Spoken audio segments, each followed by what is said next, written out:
Good afternoon, ladies and gentlemen. Thank you for coming to this breakout Zoom room for the first parallel session for the day. I'm David Gunawan. I'm from the English department of the Faculty of Language and Arts at this university. Our Zoom operator is Stephen Nathaniel from the Computer Science faculty. There's also a liaison officer here if you need particular assistance in anything that becomes your problem. Together, we are greatly honored to be of service to help you experience the success of the first SIC parallel session. Please allow me to inform you of a number of rules and regulations to have our sessions in order. First, we will have 3 sessions each day. The session will start with a small introduction about our speakers before the prepared YouTube videos are ready to be viewed by all of us. The video will take around 12 to 15 minutes each. During the playing of the videos, participants are invited to post any questions or comments in the Zoom chat room by mentioning to which researcher the question is addressed. As an alternative, if it is better to ask the question directly, then we suggest you use the raised hand facility in the Zoom room. When time is available, we will choose who should direct the questions. All presenters and audience are encouraged to be on camera and use the virtual background supplied in the chat facility during the Q&A session. The Q&A will roughly last for around 15 minutes. When asking a question, we ask that you would first mention your name and from which institution you are. Make sure that you ask one short, clear, and concise question. If we think that question is too long or not clear enough, we may need to cut short your questions, so someone else may use the time to ask some other question. In case there are no questions from the audience, however, we will invite our room reactors to react to the presentation by giving suggestions or questions to the researcher. We hope everyone will have a successful presentation and the Q&A will benefit everyone.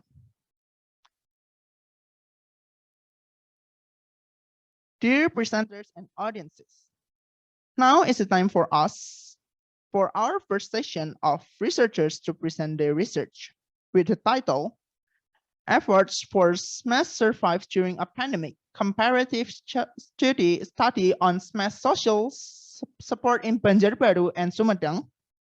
The authors of this title are Hasna, Azmi, Fadhilah, S.Stp, M.Res, Dr. Rian, Sacipto, S.H.M.H, and Jalu Azam. Is Mr. Hasna or Mrs. Hasna, Azmi, Fadhilah in here?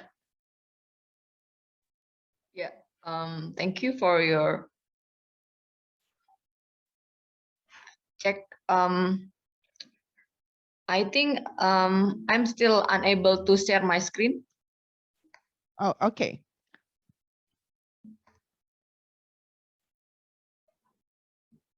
Oh. I think it should be turned on by the host because when I check.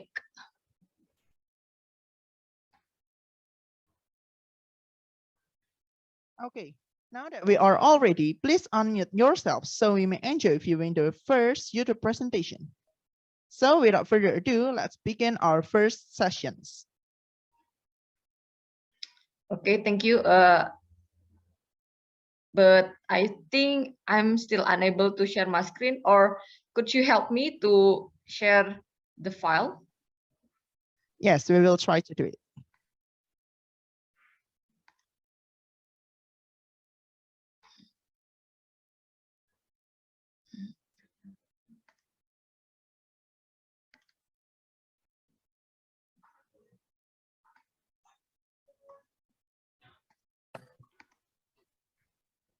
Okay, hello everyone. Let me introduce myself. My name is Hasna Azmi Fadhilah. I'm coming from Institut Pemerintahan Dalam Negeri, Sumedang, Jatinangor, West Java. Currently, I'm going to present you one paper that I'm working with Rian Sacipto and Jalu Azam Lumbuk. The title of our research is Efforts for Female-Led SMEs Survive During a Pandemic. This is a comparative study that are located in Banjarbaru, South Borneo, and Sumedang in West Java.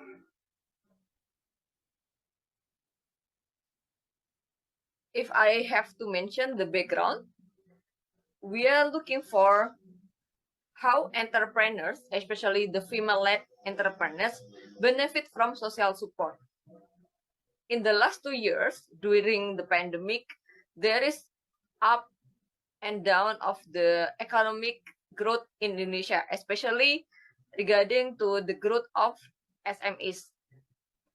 In Sumedang and Banjarbaru, that situation is also happening. That's why we are going to have a look how this kind of entrepreneurs still survive, because if we compare the data from what we have found in Banjarbaru and also Sumedang, there are so many SMEs that are surviving until now.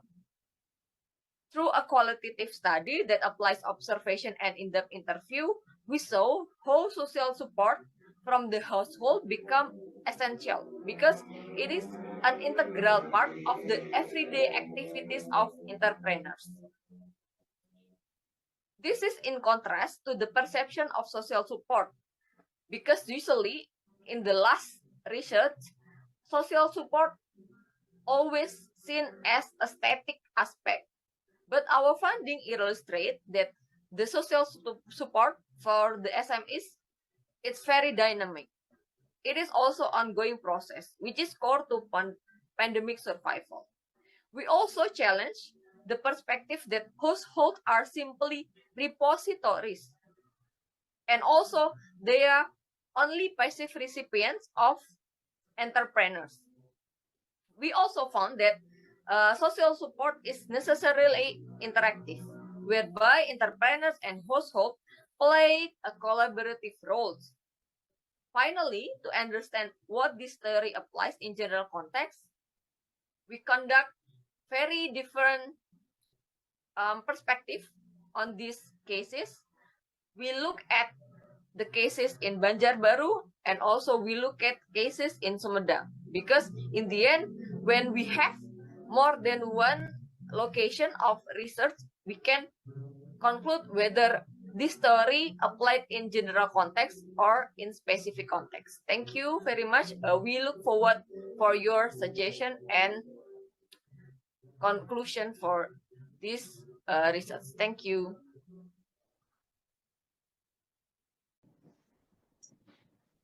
Hello, let me introduce myself. Name Rian Sacipto. As the presenter and author, along with the team Nafisa Fitria Dewi and Mardianto Wahyu Triatmoko, who will present article from collaborative rating between the National Innovation Research Agency of the Republic Indonesia and the Islamic University of Malang at the seminar held in Research and Community Service in Unika University Katolik Semarang, Indonesia, November 2022. With presentation and article his paper,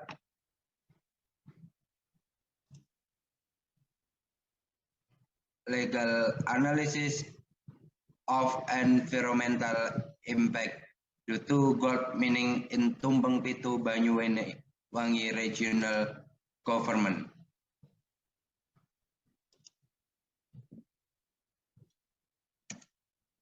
Introduction.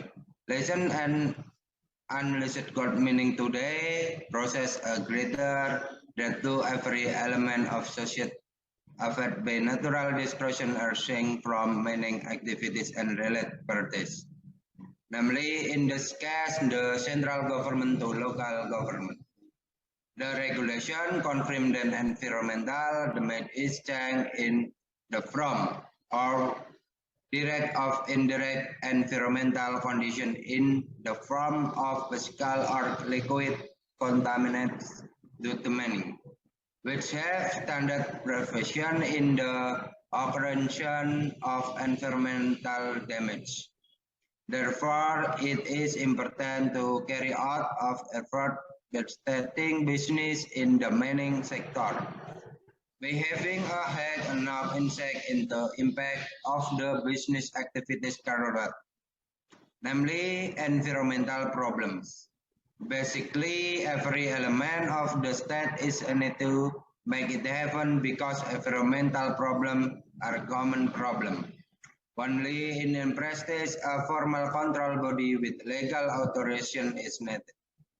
Controlling the business carried along with the operation of mining activities in practice reflected in the social concept and system work plan in the form of protection and countermeasures in activities resulting from environmental management.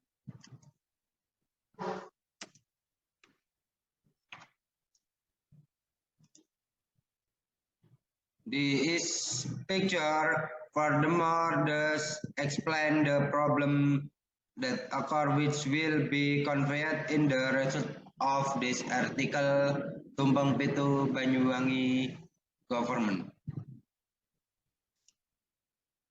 Method the article, the type of research used in the author research in normative judicial research in based on application process in literature review but in the form of legal principle to answer research that's in accordance with the existing discussion in the problem. In normative juridical research, it's to calculate and find something new related to the environmental impact of gold mining and reviewing the legal protection of the community for environmental damage to gold mining that occurred in Banyuwangi. The study is three research approach. The first using the legislation approach, analytical approach, and case approach. Analysis of the outer legal material use primary legal material and secondary legal materials. Result and discussion, the impact of legal analysis and understanding the protection and the management of the biological environment include use control, treatment, control, and punishment. As for the need, understand the step in setting policy carried out by the company for handling pollution of natural resources around the main for method research and analysis of natural resources prior to program implementation, periodic prevention and monitoring. Manage waste remaining from company activities, avoiding protection and conservation and implementation reclamation. The meaning of on the environment is very large, namely the inhibition of land fertility, damage to soil, and the occurrence of sinking of the soil resulting in landslide, as well as affecting plants and fauna, having an impact on the health of the community and greatly impacting the occurrence of microchanges. In the landscape and meaning that are the mix and will cause landslide. Conclusion article 1. The effort of the company as the main body of mining operation must not only consider the impact on the environment, but also consider the impact of mining on the life of the people around the mining area. Through environmental research and analysis prior to project implementation, the company routinely carries out prevention and monitoring, manage residual waste in company activities, avoid protect areas and cars and reclamation. Tumpang Pitu meaning has impact on nature, namely the land in land use an increase in soil and density or landslide, the destruction of flora and fauna, public health disruption, and microscopic change in the impact on the environment. Environment will the first meaning impact is a change in land from along with shifting natural plate, allow with the occurrence of land interlaces so that it becomes less halt, so that the land becomes unproductive. Suggestion in the case, the government as internal policy must pay attention to the impact of granting gold mining permits in Tumpeng Pitu, Banyuwangi. The government is not only tempered the money, but also has to consider the dangers of gold mining. Starting from the destruction of forests, the most serious and the impact of mining and the environment of the surrounding community. Similarly, the government cannot directly grant permits to companies to manage mining, and the government must seriously consider the environmental impact of mining. I hope you like in at Yusuf. Thank you.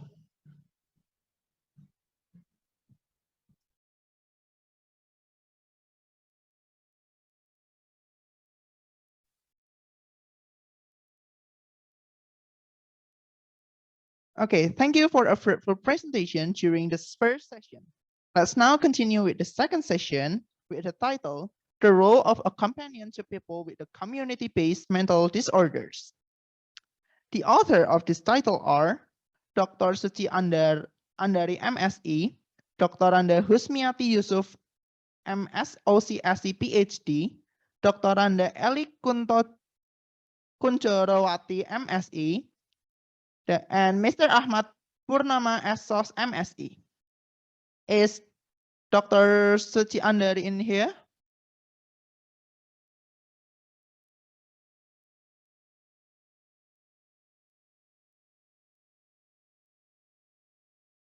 How about Dr.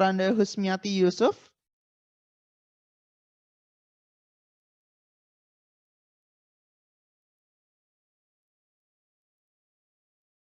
How about Dr. Elly Kuntjorowati?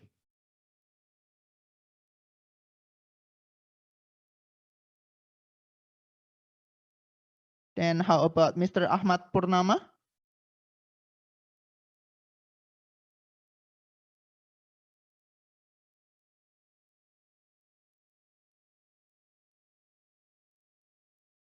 Okay, since the others are not in here, so we will just see the videos.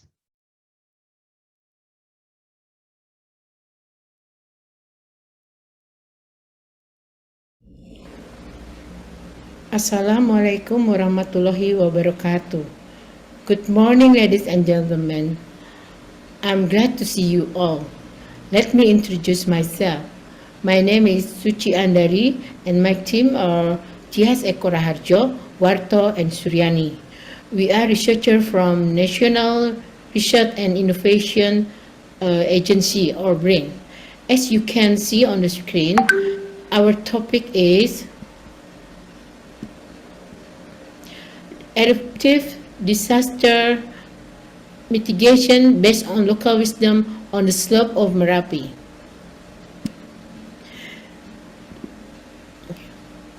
Between 25 until 26 October 2010, Mount Merapi erupted 3 times.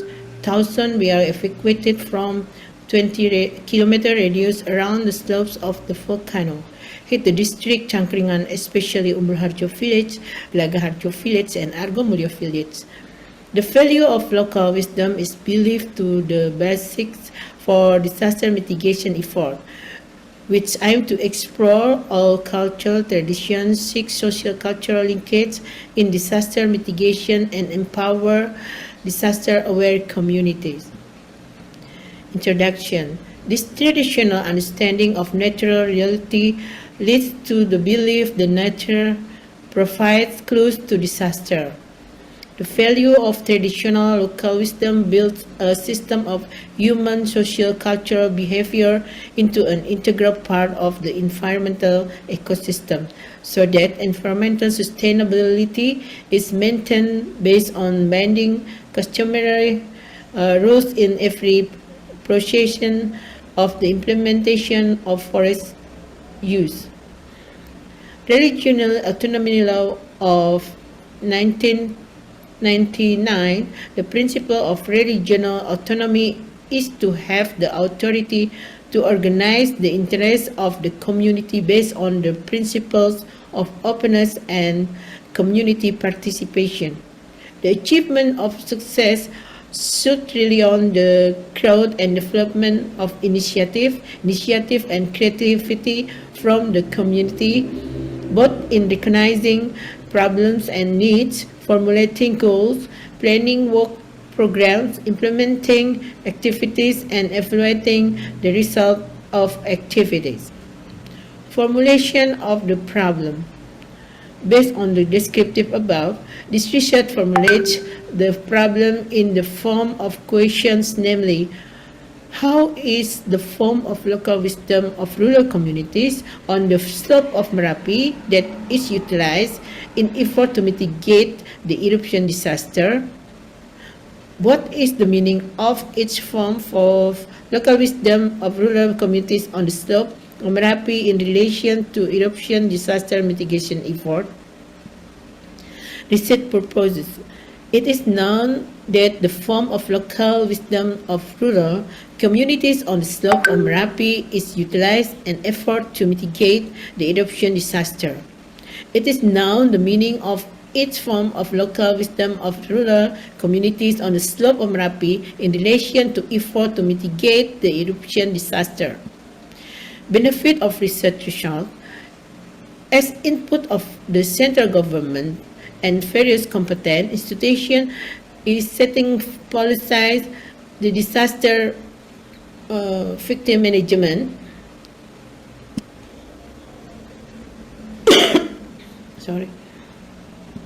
especially in dealing with natural disaster of volcanic eruption based on local wisdom. It is useful to add the treasury of literature, especially reference to village communities, local wisdom, disaster mitigation, and natural disaster of mountain eruption. Literature review. Local wisdom in disaster mitigation is divided into three parts, namely, before the catastrophic eruption, when a catastrophic eruption occurs, and after the eruption of Mount Merapi. Local wisdom before the Merapi erupted is notification of Merapi eruption activity. The challenge of local wisdom lies in its modern form, rather than holding and local wisdom really for young people. The readiness of the road network that function as an evacuation route has a significant impact on the optimization of the evacuation. The purpose of the activity is to create a disaster evacuation model to demonstrate the vulnerability of the road network and improve the efficiency of evacuation routes. For 5 to 7 days, everyone moved down the hill in turn. When the eruption occurs, the activity are kentongan, drum made of bamboo or wood, are sounding at most an early warning tool when Merapi activity increases. Then, after gathering at the most to choose a car, everyone moved to the gathering place. People in this area order vehicle to transport their families and neighbors. Along with regional autonomy, people in each region need to explore and utilize various dimensions of local wisdom. The existence of form of local wisdom that is explored and is utilized by the people of slopes of Merapi in an effort to mitigate and the eruption disaster is important to be studied through the research. After the eruption disaster, local wisdom activities. mutual cooperation activities to help each other among the residents of the eruption victims, raising funds together, help residents in repairing houses, repairing the roads that was buried by eruption in mutual cooperation. Believe in Merapi existence, they still believe that Merapi is blessing because it provides natural resources that can be used to meet their needs even now. People don't want to move. Yogyakarta cultural perspective, the reluctance to leave the house they live. Natural disaster risk reduction, relocated to identify, assess and monitor disaster risk and implementation and early warning system, using knowledge, innovation and education to build culture of safety and resilience at all levels, and making disaster reduction national and regional implementation priority. The level of public awareness must be directly proportional to high disaster hazard.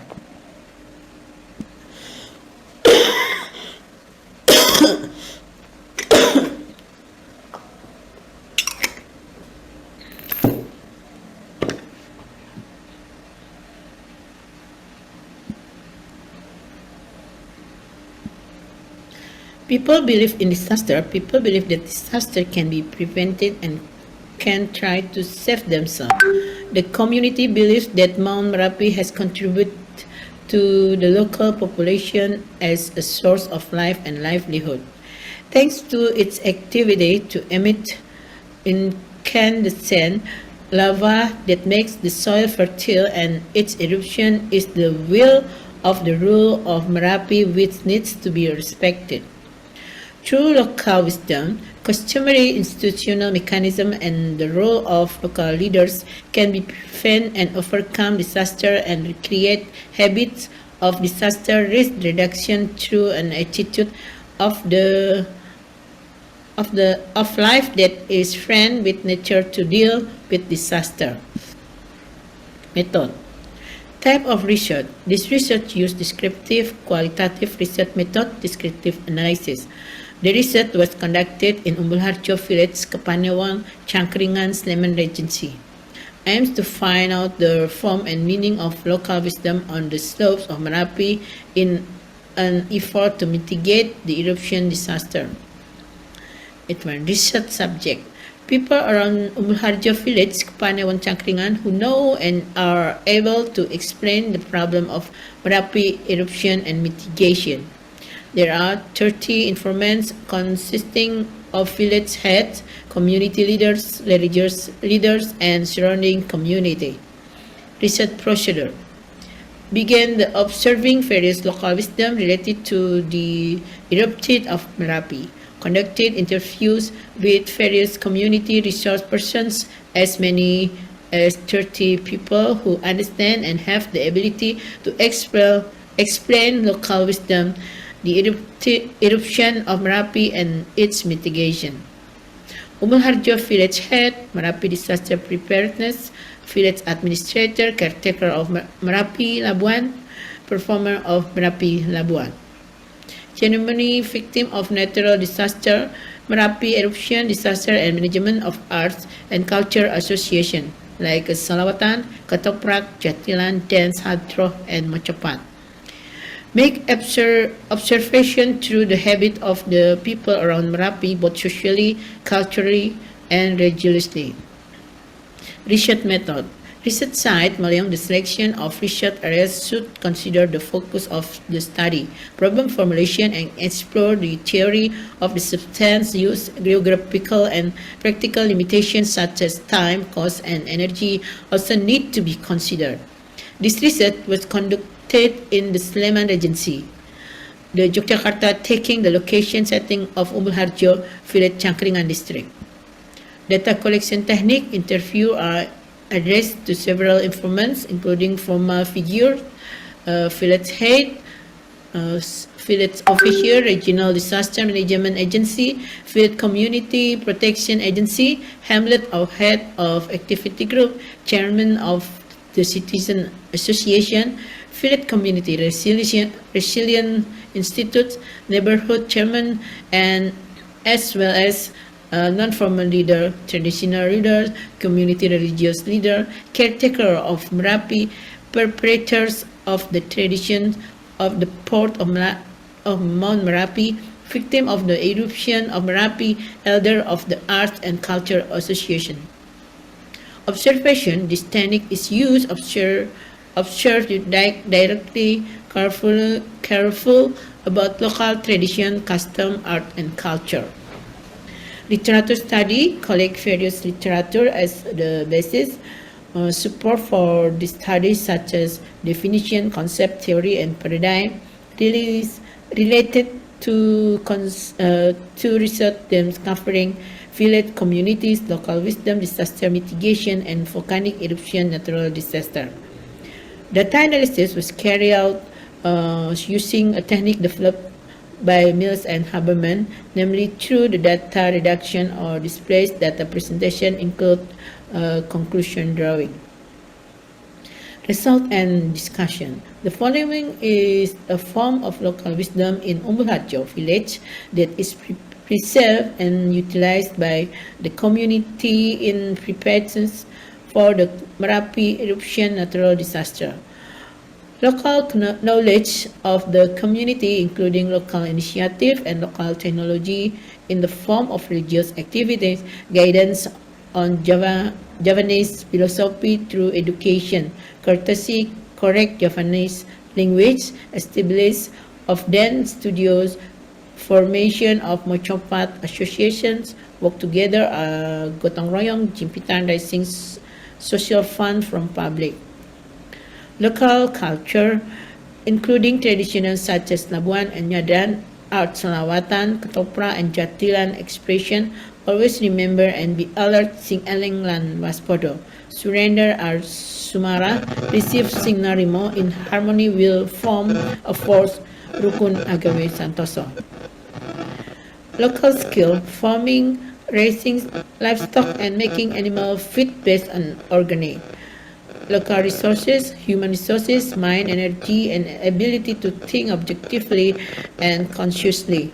The occupied areas prone to the eruption of Merapi with need understanding knowledge about the early symptoms, vigilance, and preparedness to face eruption. Social resources include community protection units, disaster management, disaster preparedness village Merapi.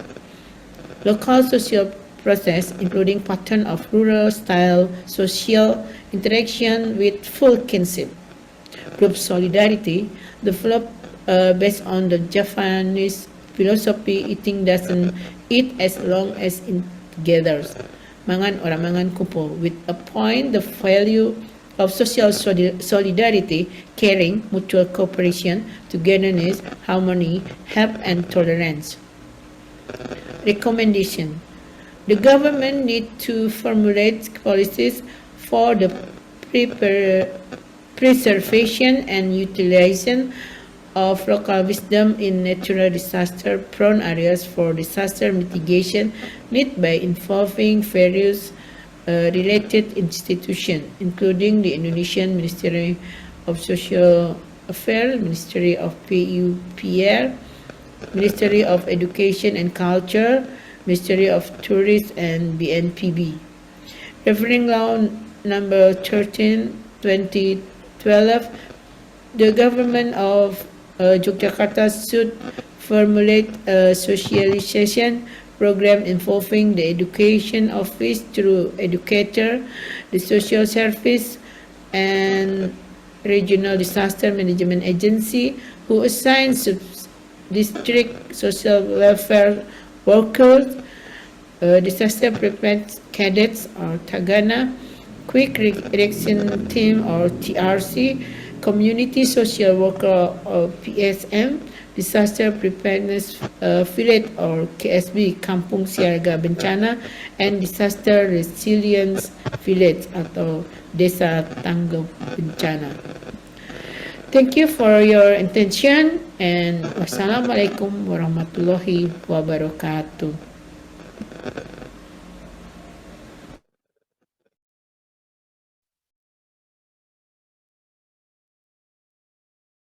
Okay, thank you for a fruitful presentation during the second session. Let's now continue with the third session with the title Adaptation of Sloping Residential Area in Kampung Pelangi, Semarang. The author of this title is Mr. Antonius Ardianto. Is Mr. Antonius Ardianto in here? Yes, I'm in here. Okay. And Okay, now that all of us are ready, please unmute yourself so we may enjoy viewing the third YouTube presentation. So without further ado, let's begin our third session. thank you.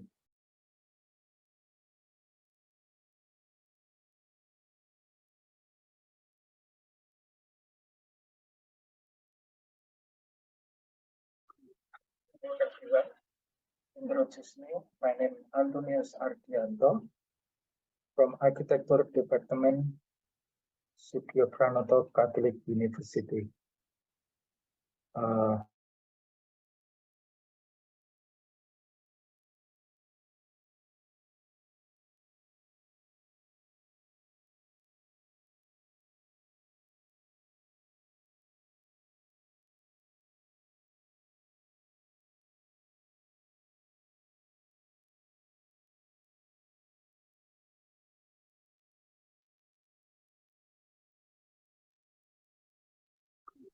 Hello everyone.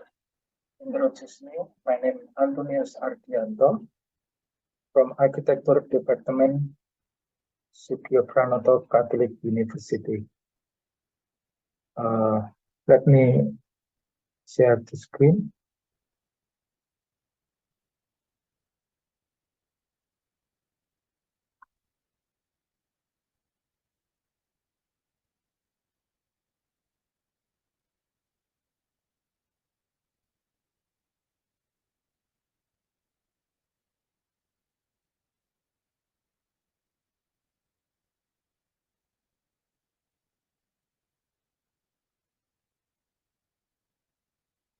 In this important moment on first Sustainability International Conference on Equitable Environment and Resource Management for Poverty Alleviation, I will presentation on adapting of sloping residential area in Kampung Pelangi, Semarang.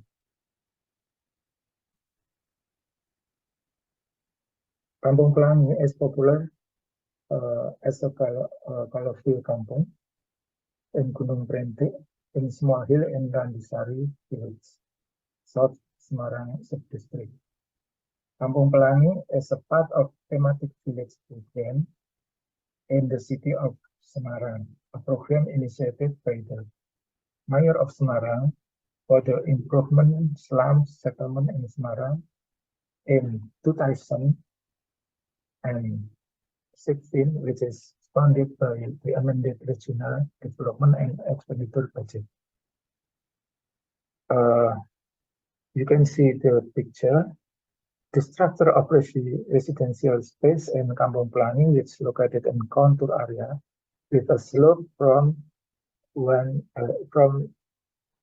0 degree to 40 degree, has consequences for the formation of residential spaces by construction of retaining wall, which function to hold the house land from landslide and as a boundary for residential plot. So plan is done for the challenge for building to be able to adapt to it. Land slope have their unique characteristic for building to able to adapt in it, then the slope existing land will be a challenge for building to able place in self conditions that are not flat, so require a construction certainly can be built the building to avoid landslide. This is area of Kampung Pelangi shown by the map. The first map about Indonesian archipelago, second map about Central Java, and Semarang is a capital city. And this is the map about location Kampung Pelangi in Semarang. And the fourth, this is the location of Kampung Pelangi with colorful area of RT or Rukun Tetangga. This location of house in my research. In literature review, so that Kampung Pelangi of Semarang is a part of Kampung Kota in Semarang. Kampung Kota defined as a regular infrastructure, unstructured and informal settlement as a broader social economic system. Kampung Kota can be seen as an urban settlement that has lack of infrastructure planning and urban networking. The worst would be great property and poor quality of life. Kampung Kota is a form of Indonesia indigenous settlement that bring a natural rural life, which still has irregular physical and environmental form, building density accompanied by high population density and mixed land use of settlement. This is like in Kampung Pelangi. And Kampung Pelangi on the side have a risk about landslide. Maybe the factor of influence occurring in landslide are slope, rainfall, geology, and land use. And if heavy rain is very effective to potentially sloping the soil. However, the soil is not stable, the rain will become runoff. And the picture shows how landslide is happen in Kampung and beneath the house. This is a situation of Kampung Pelangi from the hill and view the Semarang scenery, Semarang environment, and from the hilly show how the position of Kampung Pelangi. Research method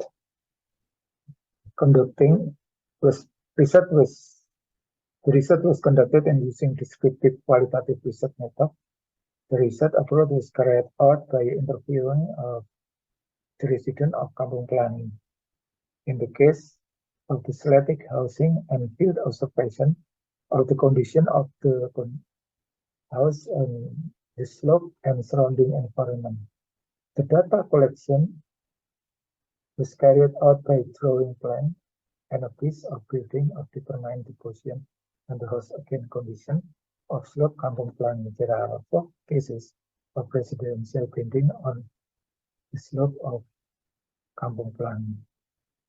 The research data Kampung Pelangi that was collected were analysis using interactive model. Data analysis proposed by M.Si, Agreement, and Saldana, like a schema.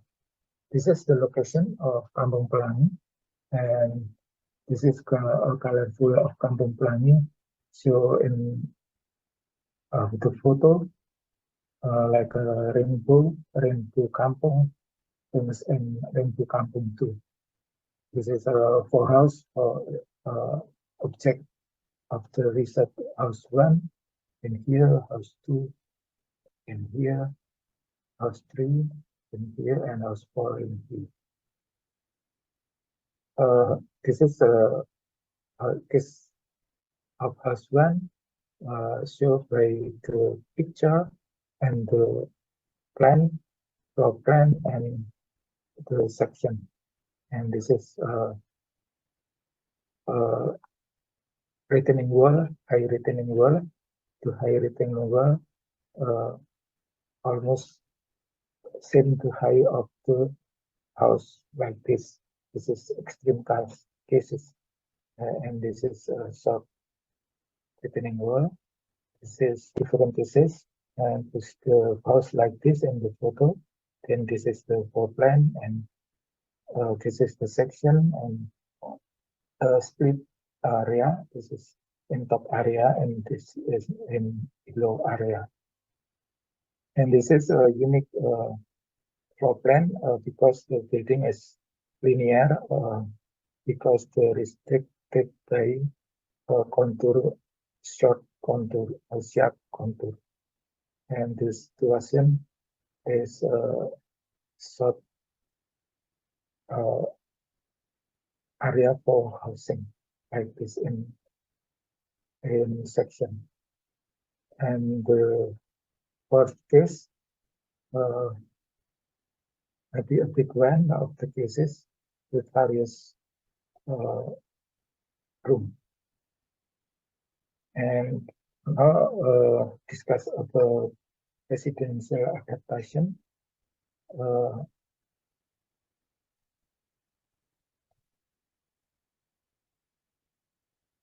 Because the dwelling in Kapalangi are located on the contours, consequently adapting to contours residential adapt by adjusting the residence structure from lower structure, mainly foundation, and the middle structure, namely walls, and upper structure, mainly roof of building. This is lower structure or bottom structure. Retaining wall is dominant to shape area of the house or boundary of the house, and the retaining wall function as a foundation too. And in middle area as a wall of the house. This is colorful house. The kampung pelangi. And the top or upper structure is roof from wood construction and covered by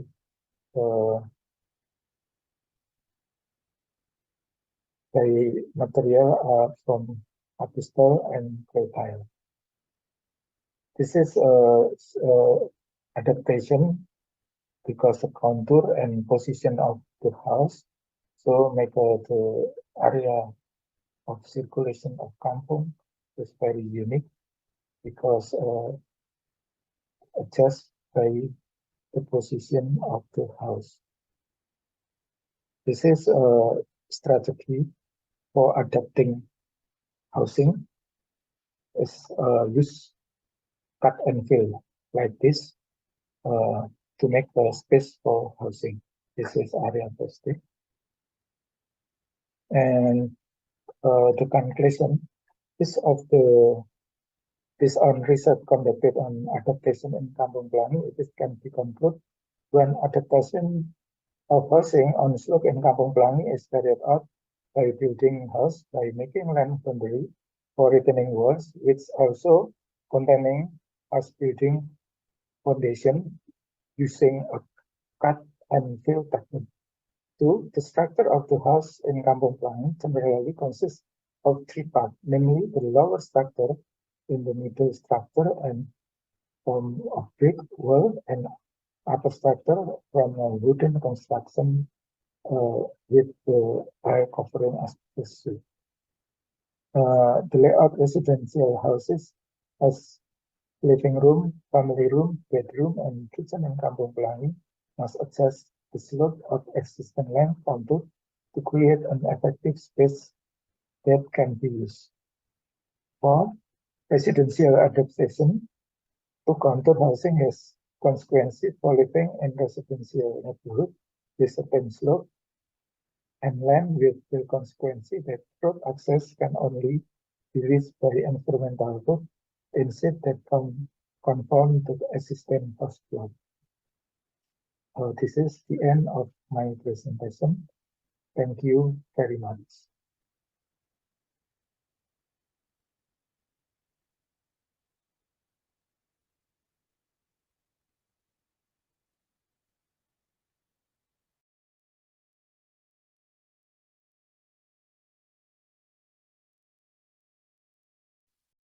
Thank you. This is my presentation.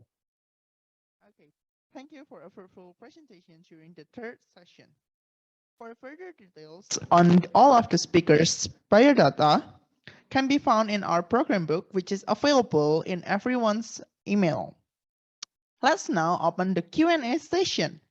May I remind you that the Q&As will roughly last for around 15 minutes.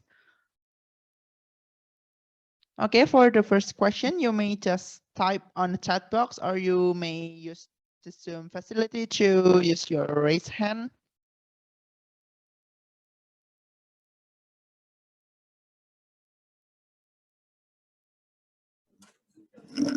If you could give me some time to ask a question, please. Oh, yes, please. Okay. Oh, sorry. I can hear you clearly.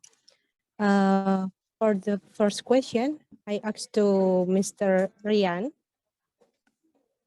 Are you there, Mr. Rian?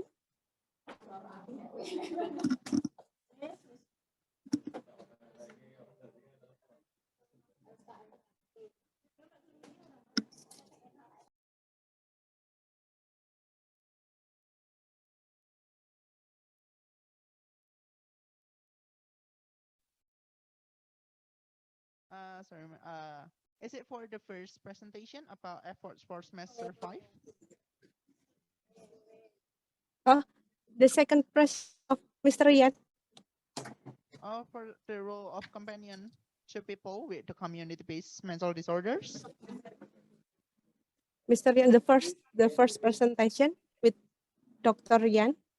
Oh, yes, Dr. Rian. I want to ask a question. Maybe the team of Dr. Rian? Or Making sure he is there. I don't think that Dr. Rian is in Zoom, but he is in team with Miss Hasna Azmi. Are you there, Miss Hasna Azmi? Yes, but I think Mr. Rian is writing 2 articles for this session. The first one is with me and Jalu, which is related to the social support of SMEs in Sumedang and Banjarbaru. And then the second one, he also writes about the legal analysis on tambang tumpang pitu in Banyuwangi. Yes, I want to ask the tumpang pitu case. Okay. Unfortunately, he's not here. Oh, okay. Okay, I will ask to the second presenter. Could be? Yes, please. While waiting Mr. Yan, it could be. For the second presenters, Miss Dr. Soetji. Yes, right? Yeah, but I'm afraid that all of them are not in this room, ma'am. Oh, unfortunately. Yeah, it's unfortunate. Okay, let's go to the third presenter, Mr. Antonius. Oh, yes. Yes, Mr. Okay. Antonius. Yes, I Okay. think that is the physical case, the Yes. physical case, yeah. In Kampung Pelangi, actually I am in Semarang, but I have never been there. Oh, yeah. Nothing. But I just want to know that it is a high risk of landslide on there. Is that true? Because if I see the map of risk geography. Yes. It could be. It is the possibility is low possibility to landslide, but there is something for the development. It could be risky for the landslide happen. Is there any mitigation as an effort of adaptation facing that landslide? That is the question. Is yes. that there, the mitigation? Oh, mitigation. Yes, because sorry, I have no mitigation, but in my experience, a few times I come to the location. This area I think retaining wall is enough to cover this area for landslide because I think the condition of the soil is good soil, might be a hard soil, not Yes, yes. not It is a not low have risk. risk Yes, for that's apa landslide. sliding landslide here because I think safe for the people. So there are Yes. no mitigation at all. Yes. Which is it is from community or from Yes. the government? No mitigation No. effort? No. Maybe in Semarang, in Gunung Pati, maybe a landslide. We can found a few of housing, a few of location for housing, and landslide we can find in Gunung Pati and in a few area, but in Kampung Pelangi it's not. We can Nothing find. mitigation. Yeah, nothing. Okay. Thank you. Thank you, Mr. Antonius. How about the committee? How about the first and second presenter? Can I ask for a question? Oh, wait, ma'am. I don't think that all of them are in Zoom right now, ma'am. Okay. Thank you for that's so. Ma'am Herlina for your questions, but unfortunately, some of your questions can be answered since the others are not in here. Okay, it's okay. And Thank you also, for the time. And also thank you for Mr. Antonius for answering the questions. Is there any new Thank you. questions?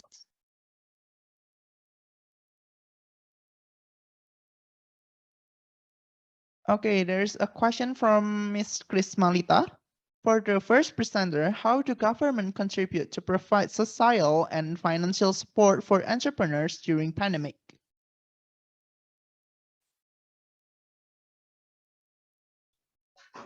Thank you for the question, Miss Krismalita. Actually, what I found so far during my research, we found that actually government, especially in big cities, in Sumedang, they also provide kind of like one center service. We call it Mall Pelayanan Publik in Sumedang. They also provide not only financial support, but also they provide kind of like health facilities, especially regarding some cases that related to mental well-being in Sumedang, because the provincial of West Java also provide program that is focused on women. Sumedang that also relate with the province of Jawa Barat or West Java, then adopt and implement this kind of program in the localities. So we usually have kind of like mobile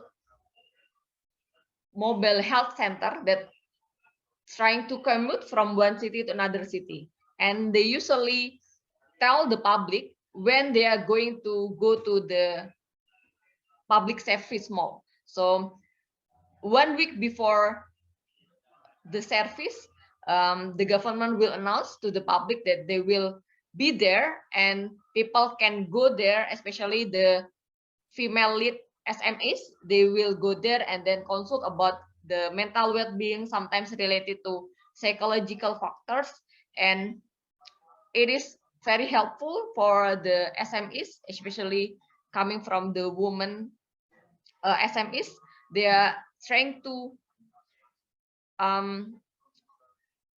take benefits from this kind of service. Hopefully it answers your question.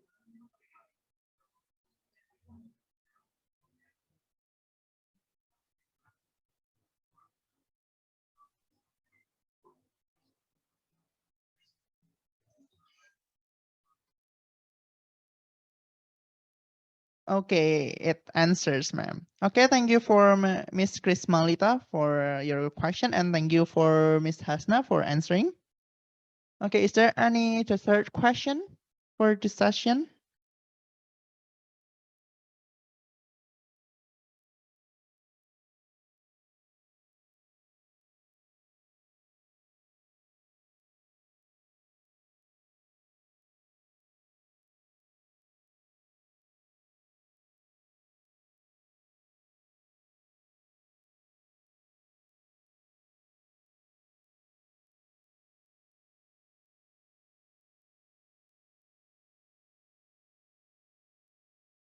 Okay, it seems that none of you wants to ask. So I think that's the last question. So we will close the Q&A session. Ladies and gentlemen, we have now come to the end of the session. We thank all of you for participating actively. We hope new insights and new collaboration have been found as one of the results of today's session. We remind you, if you haven't shown your attendance, please fill in the attendance in the bit.ly from provided in the chat room.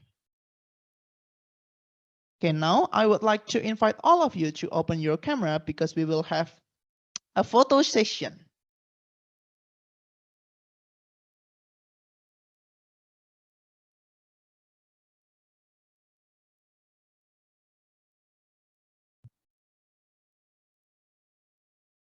Okay, in 3, 2, 1.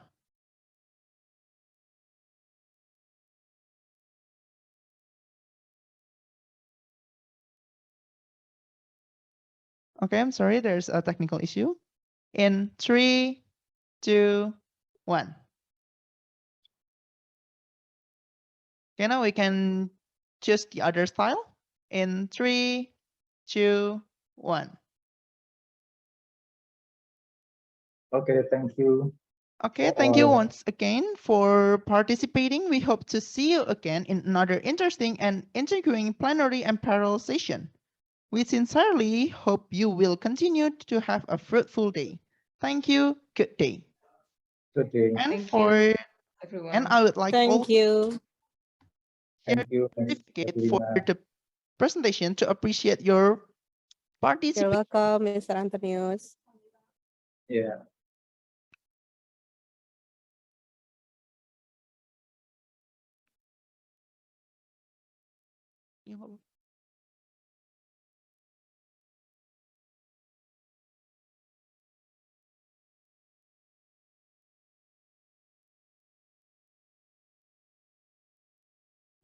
Okay, these are the certificates for those who has participated actively.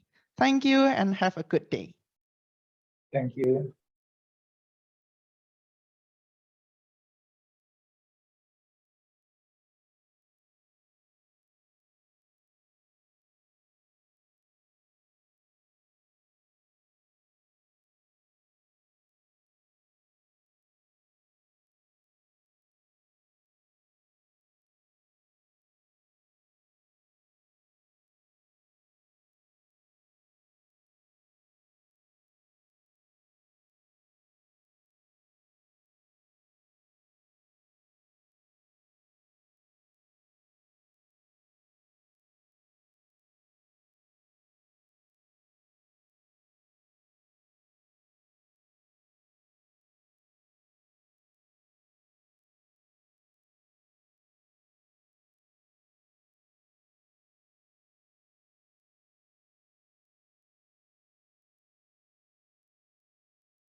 Good afternoon, ladies and gentlemen. Thank you for coming to this breakout Zoom room for the second parallel session for the day. I'm Adelia Swanto from the English Department of the Faculty of Language and Arts at this university. Our Zoom operator is Stephen Nathanael from the Computer Science faculty. There is also a liaison officer here if you need a particular assistance in anything that becomes your problem. Together, we are greatly honored to be of service to help you experience the success of the first SIC parallel session. Please allow me to inform you of a number of rules and regulations to have our sessions in order. First, we will have 3 sessions each day. The session will start with a small introduction about our speakers before the prepared YouTube videos are ready to be viewed by all of us. The video will take around 12 to 15 minutes each. During the playing of the videos, participants are invited to post any comments or questions in the Zoom chat room by mentioning to which researcher the question is addressed. As an alternative, if it is better to ask the question directly, then we suggest you use the raise hand facility in the Zoom room. When time is available, we will choose who should direct the questions. All presenters and audience are encouraged to be on camera and use the virtual background supplied in the chat facility during the Q&A sessions. The Q&A will roughly last for around 15 minutes. When asking a question, we ask that you would first mention your name and from which institution you are. Make sure that you ask one short, clear, and concise question. If you think that the question is too long or not clear enough, we may need to cut short their questions so someone else may use the time to ask some other question. In case there are no questions from the audience, however, we will invite our room reactors to react to the presentation by giving suggestions or questions to the researcher. We hope everyone will have a successful presentation and the Q&A will benefit everyone. Dear presenters and audiences, now is the time for our first presentation researchers to present the research with the title of Determination of Psychological Welfare at Retirement Age, a Literature Review. The authors of this title are Clara Bonita Dinaristati as psychologist and Agustina Sulastri. Is Miss Clara here? Yes. If you are here, yes. If you are here, please open your camera and touch your microphone. Okay, now that we are all ready, please unmute yourself so we may enjoy viewing the first YouTube presentation. So without further ado, let's begin our first presentation.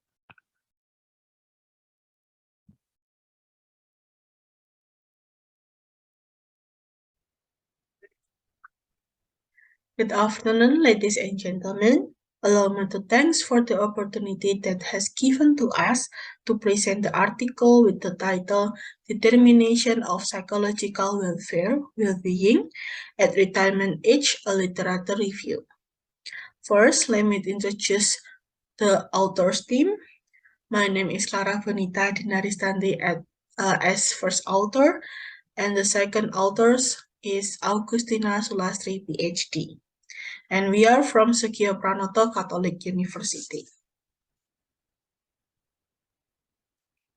Based on data, the proportion of Indonesian population who have entered the retirement age 16 years and over in 2020 has reached 8.9% of the total population, and this figure is expected to continue to increase to 21.4% of the total population of Indonesia in 2050. Looking at this actual condition, attention and opportunities for people who are in their productive age is important, so that retirees can retire with well-being as expected. Good retirement welfare will also reduce the burden of productivity age and the government's burden, especially on health costs. Health is related to psychology such as feelings of happiness and well-being. Research is important in retirement because retirement has a strong impact on many aspects of personal health or well-being. Prosperous and good conditions also reduce the burden of the productive age and the government in the health sector. The situation of elderly has two impacts, namely positive impacts and negative impacts. It gives positive impact if you are in healthy, active, and productive condition, while from the negative is it becomes a burden on the problem. For example, poverty can lead to illness and social isolation for some older adults, while certain groups of people are not affected from material deprivation if they have strong resources to cope with adversity, such as social support. Therefore, the reason why the existing relationship between retirement and well-being is inconsistent is that previous studies did not consider the heterogeneity of risk factor amongst retirees, including type of social network, health profile, health and social physical environment profile. The method that we use in this article is literature review. This research was conducted by researching for journal sources published in Paris with the keywords retreatment and pension. From the research result with cross-check, there were 5 journals with the keyword pension and 10 journals with the keyword retreatment. After the reduction is done, there are 9 journals left that are accordance with the wishes of the researchers. Those 9 journals were taken, then summarized by categories of psychology, economics, social, gender, and health. The next one is discussion. Loneliness is often a problem in retirement. Loneliness doesn't just depend on poor social skills, and having loss of context doesn't equate to high-quality relationship. There is an element of thoughts itself, what we think, what we feel, that determines the ability and tendency to relate to others. The meditation program can reduce the loneliness and increase well-being, life satisfaction, and satisfaction among elderly retirees. 4 scales were used to measure outcomes are the Young Kirvold loneliness scales, consists 6 items, Warwick-Edinburgh mental well-being scale, satisfaction with life scale, and the last one is satisfaction with life scale life assessment. There are inconsistent findings about the relationship between socio-demographic factors and the psychosocial domain of well-being. This means that the role of gender is determining the source of the psychological well-being of retirees is still unclear. Research in the gender sector also found that men as source of finance are often less prosperous than women, because men as the breadwinner require financial sustainability in retirement. This anxiety can lead to more serious problems if it's not noticed by the perpetrator or the people around him. Economic problems also cause low life satisfaction income, low levels of happiness, and this causes problem in solving their life needs. Due to low life satisfaction and low happiness, pensioners will be vulnerable in their physical condition, so that health disgrace and health costs will increase.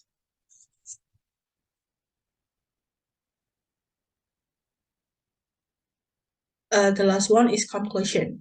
Retirement is a phase that must be faced by everyone in the process of life. Attention in preparation is must to individuals who are undergoing it in retirement or stakeholders to provide policies of retirees. Things that affect the welfare of retirees are psychological, economic, social, gender, and health factors. The good health of retirees is due to low worry and anxiety. Good economic support and good social relations. As for gender, it can be seen that there are different gender differences in facing retirement, but some say there is no differences. This can be an opportunity to be continued in the future research. The limitation of this research is the amount obtained is only one source. It takes sources from other machine learning to increase the diversity of journals. Future research is expected to fill the gaps or research gap that have been discussed. For example, the result of gender are still inconsistent, thus opening up opportunities for future research. That's all my presentation. Thank you very much for your great attention. See you.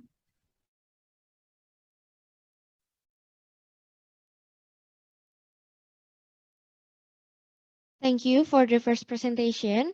Let's now continue with the second presentation with the title of Improvement of Community Welfare through the Development of Osing Kemiren Cultural Tourist Village with the authors of Dr. Bernadetta Resti Nurhayati, SH.M. Hum, Insinyur Christophorus Kusmardati, MT, Benedictus Satrio Wibowo, SH, MKN.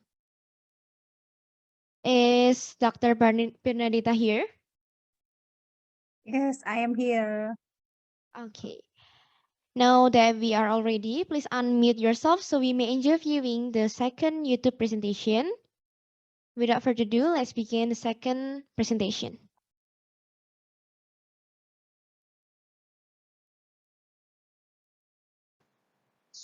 Hi, my name is Resi Nurhayati and all of our team, there are Mr. C. Kusmartadi and Mr. Benedictus Satrio Wibowo. In this time, I will be present our paper about improvement of community welfare through the development of Osing Kemiren Cultural Tourist Village.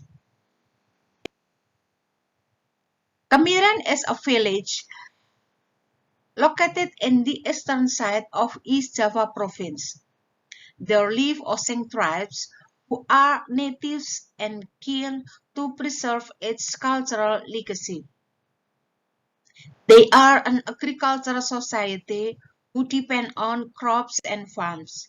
Their traditional legacy are still breathing strongly, lead to the village establishment as tourist village. And the main problem is, how does the establishment as Osing Kemiren Tourist Village of Osing tribes bring prosperity towards its society? We use qualitative method and empirical approach to this research. Primary data was collected through interview with traditional leader and community member of Osing Kemiren village. Secondary data was collected through various sources. The establishment of Osing Kemiren village took place in 1996 by Purnama Sidik. He was the regent of Banyuwangi in that time. This decision was taken and supported throughout fully by all members of the society. Whether it is the elder, the youth, the men and the women, all of them hold responsibility and take themselves a role to support the village. There are many activities that help society to generate economic prosperity. The first is Barong Dance. This is Barong Dance of Banyuwangi, which is being performed by the youth of Kemiren village. The kids are being introduced to the traditional dance of Osing tribes. They could generate income from this activity. Second is Gandrung Dance. This is a picture about the uncles of Kemiren village who are perform Maras Gandrung in Gandrung Terracotta Garden, Banyuwangi. Aside from being performed in their own village, the dancers above are often also asked to perform the dance in various events in several districts in Banyuwangi. Some of them also become permanent member of Gandrung professional dancer in Gandrung Terracotta Garden, Banyuwangi. Third is Lesung music. Lesung is a traditional tool to separate rice from its stem and skin to be processed later. The usage of this tool creates such a beautiful sound and is developed into one kind of traditional music. The song music performance staged every Sunday when the Oseng Kemiren market is being held. And this is Oseng Kemiren market. This Oseng Kemiren market which held every Sunday morning. It is took place in one of the main road in Kemiren village. They sell traditional food, batik, coffee, and so on. Fifth, the Barong Ederbumi tradition. The Oseng Kemiren village showcases plenty of annual cultural stage. One of the example is Barong Ederbumi tradition. These events are celebrated as a form of their religious belief toward ancestors as well as performed to ask protection from God. The tradition is typically being held every second day of Shawwal after the Idul Fitri celebration. What is about Barong? Barong is believed to be a mystical piece of their Buyut Cili, the great ancestor of Oseng tribes. It is portrayed as her pet soul. 6. The Tumpeng Sewu tradition. In the present day, Tumpeng Sewu is performed before entering Dhul Hijjah month or known as pilgrimage month. The celebration a week before Idul Adha. Tumpeng Sewu tradition is a gratitude for all the blessings throughout the year. Every household in the village will be serving a tumpeng. It is a mounting rice as a symbol of fortune and blessing. It is to be served complete with all those vegetables and proteins. That is widely known as pecel pite. Pite is chicken. The dishes are served and eaten together with the visitor. What a feast! Tumpeng Sewu also showcases the value of courtesy and companionship of Oseng Kemiren's people towards every comer to their village. This is in the left one. This is a picture about Barong Ederbumi tradition, and the right one. This is a picture about Tumpeng Sewu tradition. 7. Organic crops tradition. Oseng Kemiren society are being used to agricultural organic system that have been cultivating their soil for decades. They utilize traditional tools and devices to support their fields. They use buffalo to turning the soil and also utilize compost fertilizer, not the manufactured one.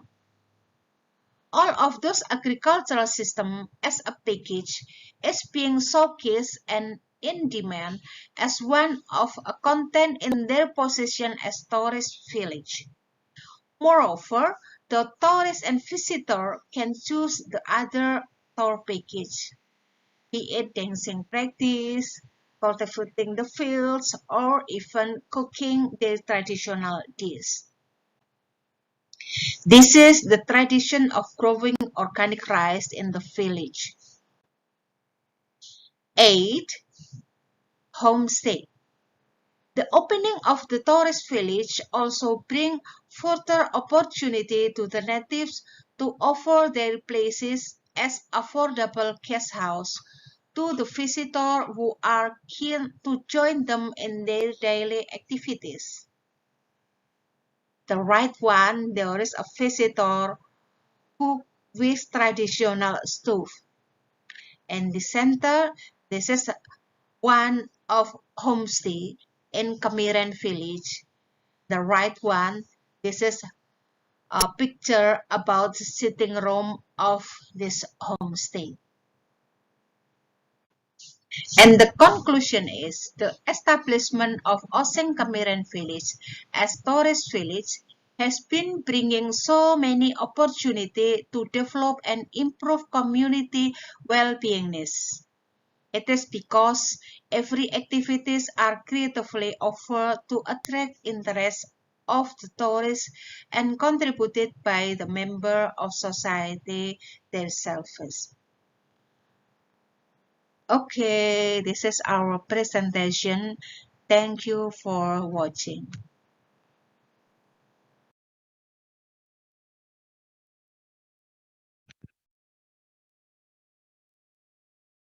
Thank you for the second presentation.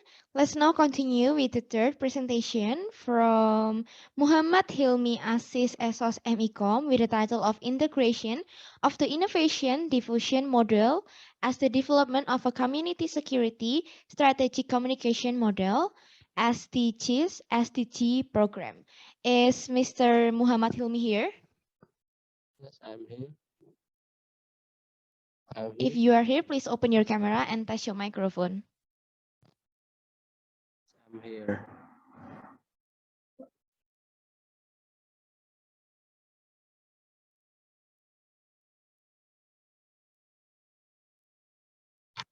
Now that we are all ready, please unmute yourself so we may enjoy viewing the third YouTube presentation. Without further ado, let's begin our third presentation. Okay, Assalamualaikum warahmatullahi wabarakatuh. Good morning, ladies and gentlemen. Today I will expose the result of my research. Before that, I will introduce myself. My name is Muhammad Hilmi Aziz from Surabaya, Java, Indonesia. Okay, first of all, on this occasion, I will explain a little about research what I made. The title of my research is the one entitled Integration of the Innovation Diffusion Model as the Development of Community Security Strategic Communication Model SDGs Program.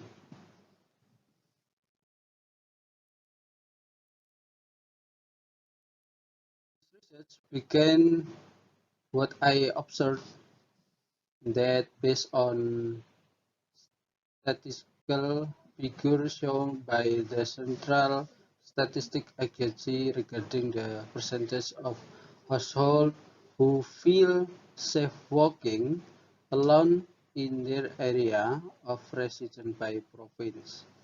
In 2020, was found precisely in provinces that are said to have a low level of digital understanding of the value of security values.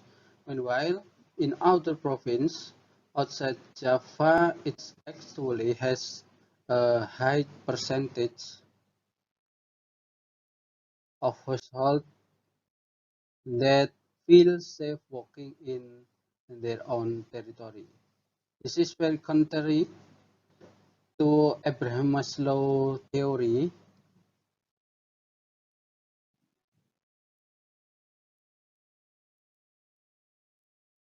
that self-development cannot be achieved by optimal when there is no conditioning of the level of security. Then when a person has met his psychological needs, this makes it necessary to have a strategic communication model for improving public security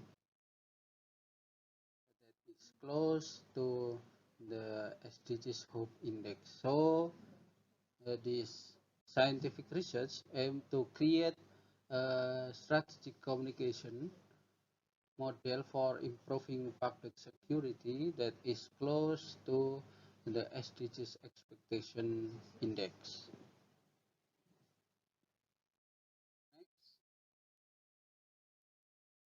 The study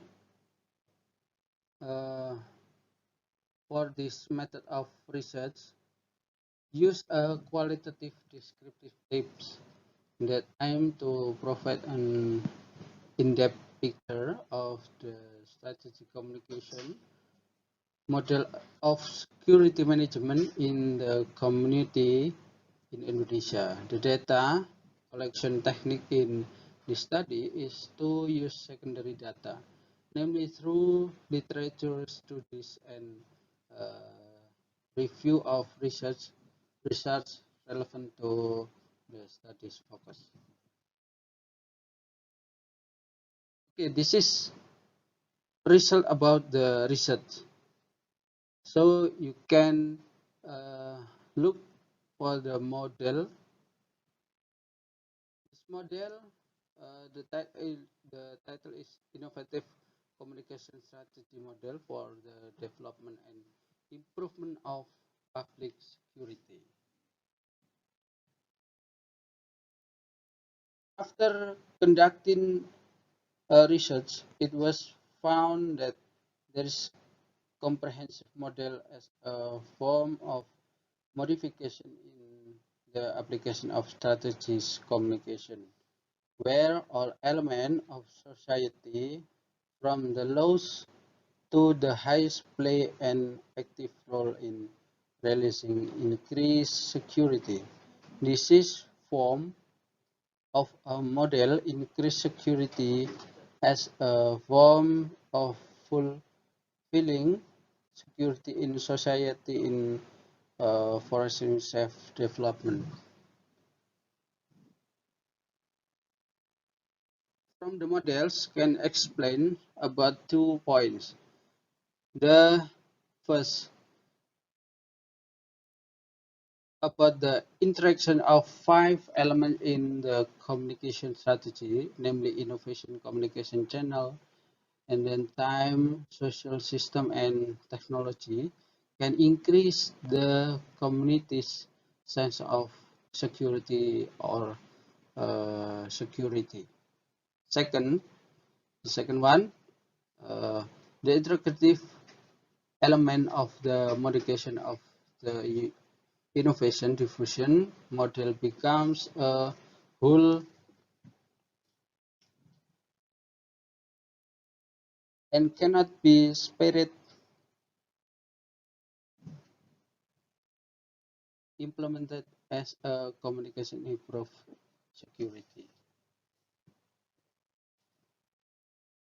Okay, I think it's enough for this presentation. Thank you for your attention, and I apologize for my mistake. Assalamualaikum warahmatullahi wabarakatuh.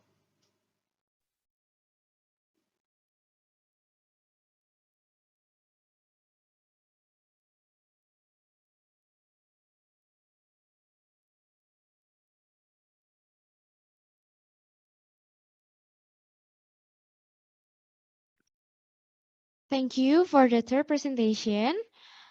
Let's now open the Q&A session. May I remind you that the Q&A will roughly last for around 15 minutes.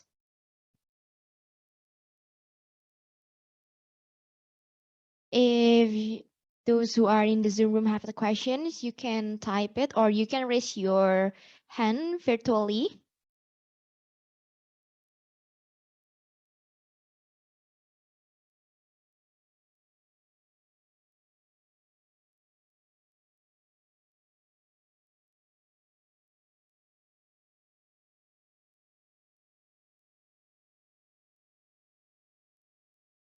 The first question is from Miss Lita.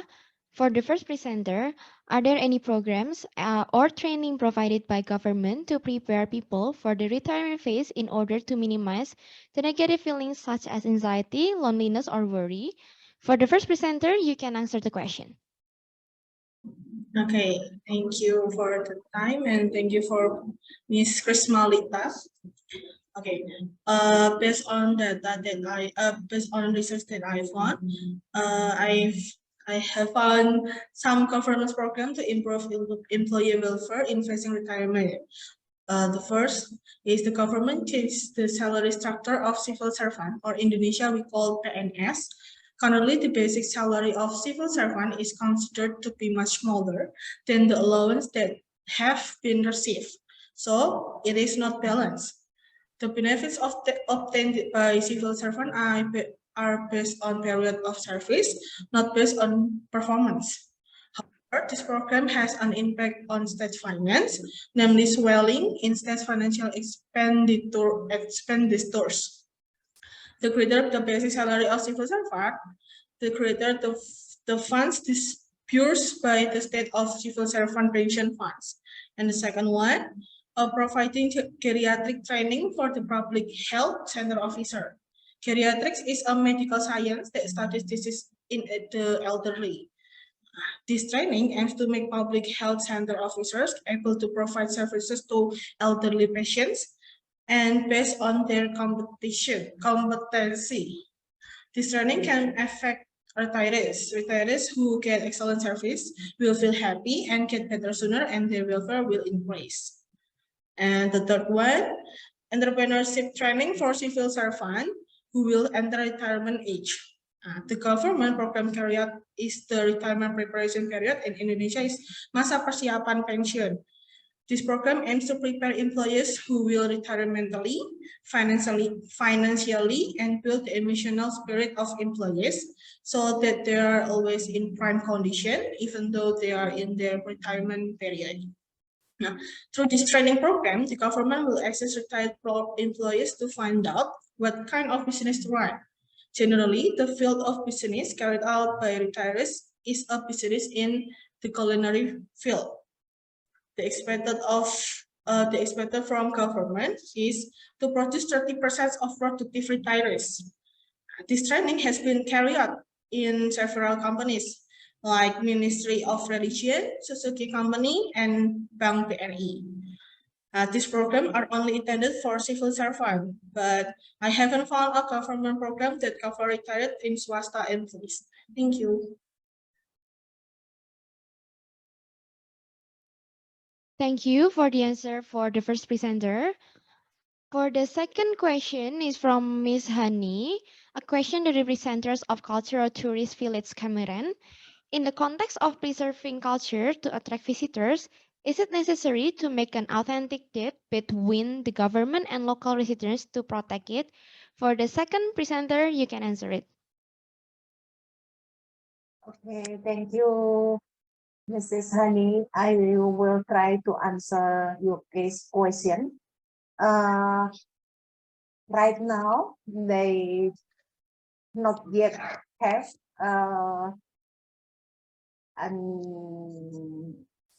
contracts to attract visitors. But this Mbak Adel, dapatkah nanti seandainya saya bahasa Inggrisnya tidak bagus atau bahkan ada bahasa Indonesia, mohon bantuan untuk menjawab ya. Yes, sure. Oke.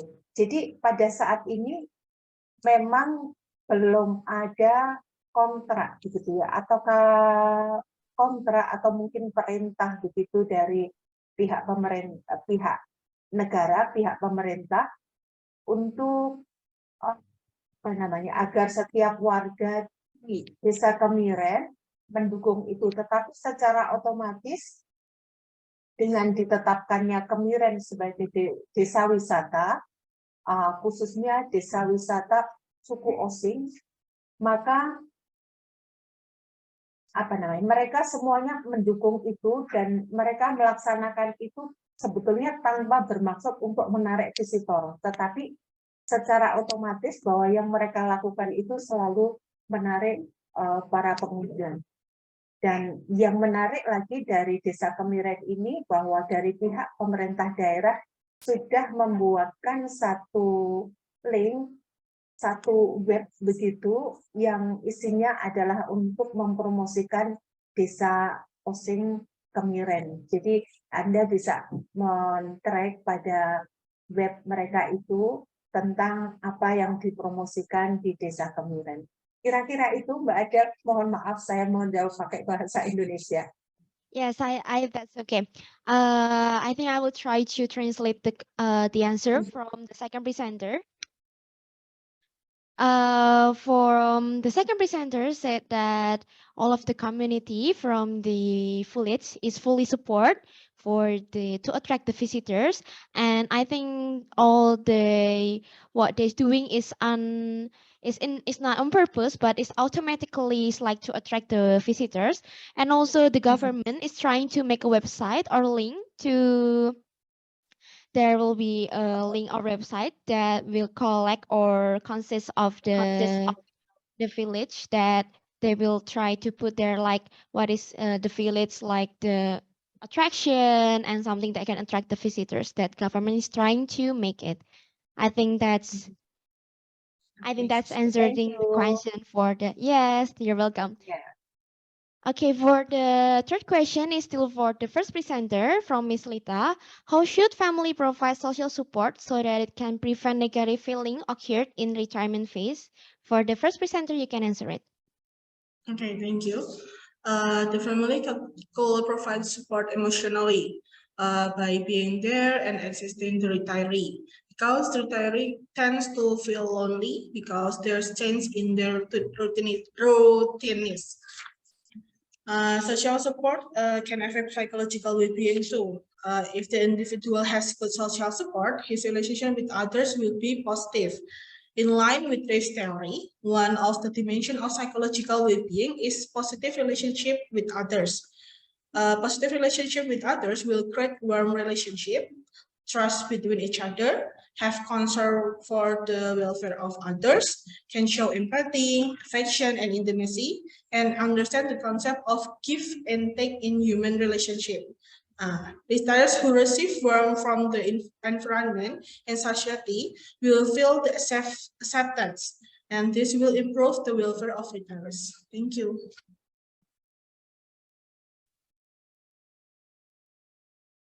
Thank you for the first presenter for the answer. And is there any question for the third or second or the first presenter?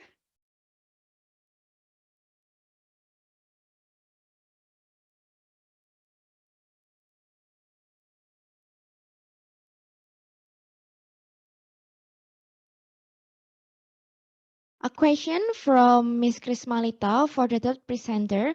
What is your follow-up action after creating the strategic communication model? For the third presenter, you can answer it. Okay, I will to answer for Ms. Krismalita question. The follow-up action, then we can action for this model about the strategic communication. I suggest about this model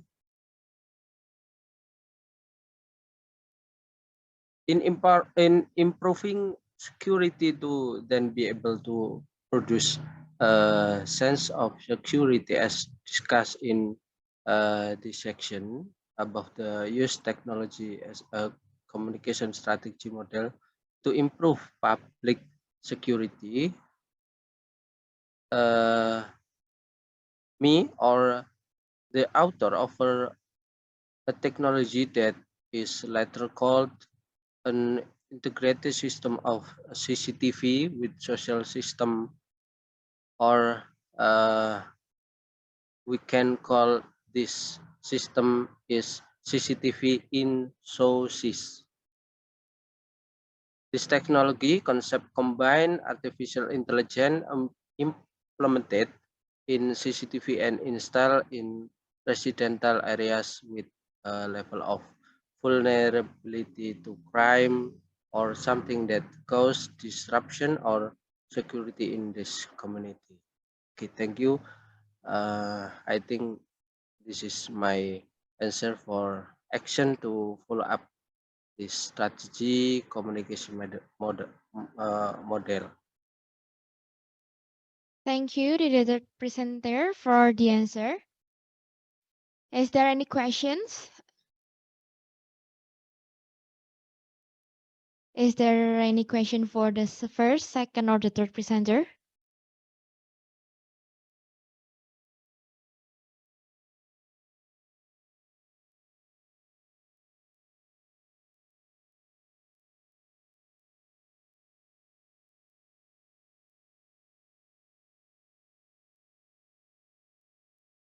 If there's no question, I will close the Q&A session.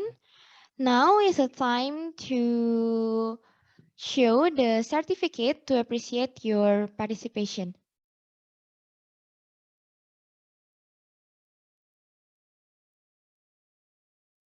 This certificate is like an gratitude for your participation during the second session and also from the beginning of the conference.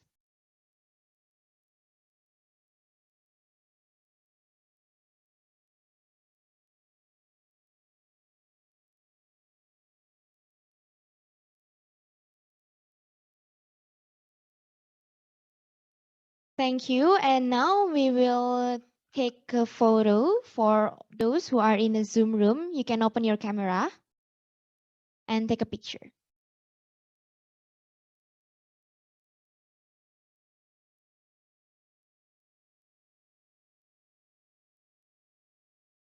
In 3, 2, 1. Okay, once again. In 3, 2, 1. Okay, thank you. Ladies and gentlemen, we have now come to the end of the session. We thank all of you for participating actively. We hope new insights and new collaborations have been found as one of the results of today's session. We remind you, if you haven't shown your attendance, please fill the attendance in the bit.ly form provided in the chat room. Thank you once again for participating. We hope to see you again tomorrow in another interesting and intriguing plenary and parallel session. We sincerely hope you will continue to have a fruitful day. Thank you. Good day. Thank you. Thank you. Thank you all.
Good afternoon, ladies and gentlemen. Thank you for coming to this breakout Zoom room for the third parallel session for the day. I'm David Kunawan. I'm from the English department of the Faculty of Language and Arts at this university. Our Zoom operator is Stephen Nathaniel from the Computer Science faculty. There's also a liaison officer here if you need particular assistance in anything that becomes your problem. Together, we are greatly honored to be of service to help you experience the success of the first SIC parallel session.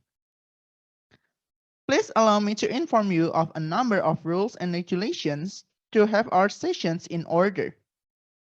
First, we will have 3 sessions each day. The session will start with a small introduction about our speakers before the prepared YouTube videos are ready to be viewed by all of us. The video will take around 12 to 15 minutes each. During the playing of the videos, participants are invited to post any question or comments in the Zoom chat by mentioning to which researchers the question is addressed. As an alternative, if it is better to ask the question directly, then we suggest you use the raised hand facility in Zoom room. When time is available, we will choose who should direct the questions. All presenters and audience are encouraged to be on camera and use the virtual background supplied in the chat facility during the Q&A sessions. The Q&A will roughly last for around 15 minutes. When asking a question, we ask that you would first mention your name and from which institution you are. Make sure that you ask one short, clear, and concise question. If we think that the question is too long or not clear enough, we may need to cut short your questions, so someone else may use the time to ask some other question. In case there are no questions from the audience, however, we will invite our room reactors to react to the presentation by giving suggestions or questions to the researcher. We hope everyone will have a successful presentation and the Q&A will benefit everyone. Dear presenters and audiences, now it's the time for our first session of researchers to present their research with the title Determinant of Sustainability Behavior Upgrading. And the authors of this title are Ms. Gracilia Noviana, Ms. Stefana Dia Ayu Ratnaningsih, SAMSECACPA. Is Ms. Gracilia Noviana in here?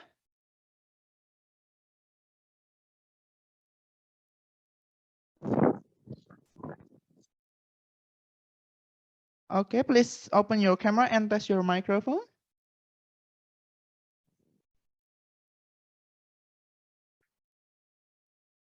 Sorry, we cannot hear your voice.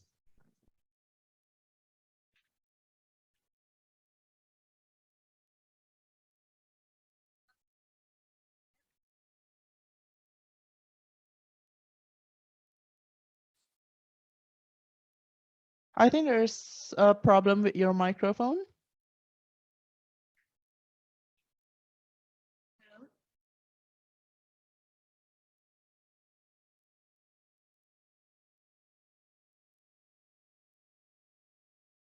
Halo, Yes. apakah suara saya terdengar? Yes, we can hear you. Okay.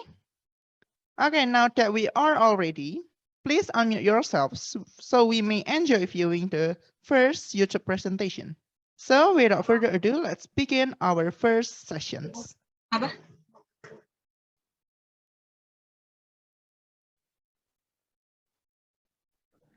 Hello, my name is Gracilia Noviana. I'm a student from Sukio Pekanoto Catholic University. Now, I will present the result of my research on sustainable development with the title research is Determinant of Sustainability Behavior Upgrading. In this research, I was guided by my lecturer and her name is Stefana Dia Ayu Ratnaningsih. This presentation has 4 sections. The first section is Introduction.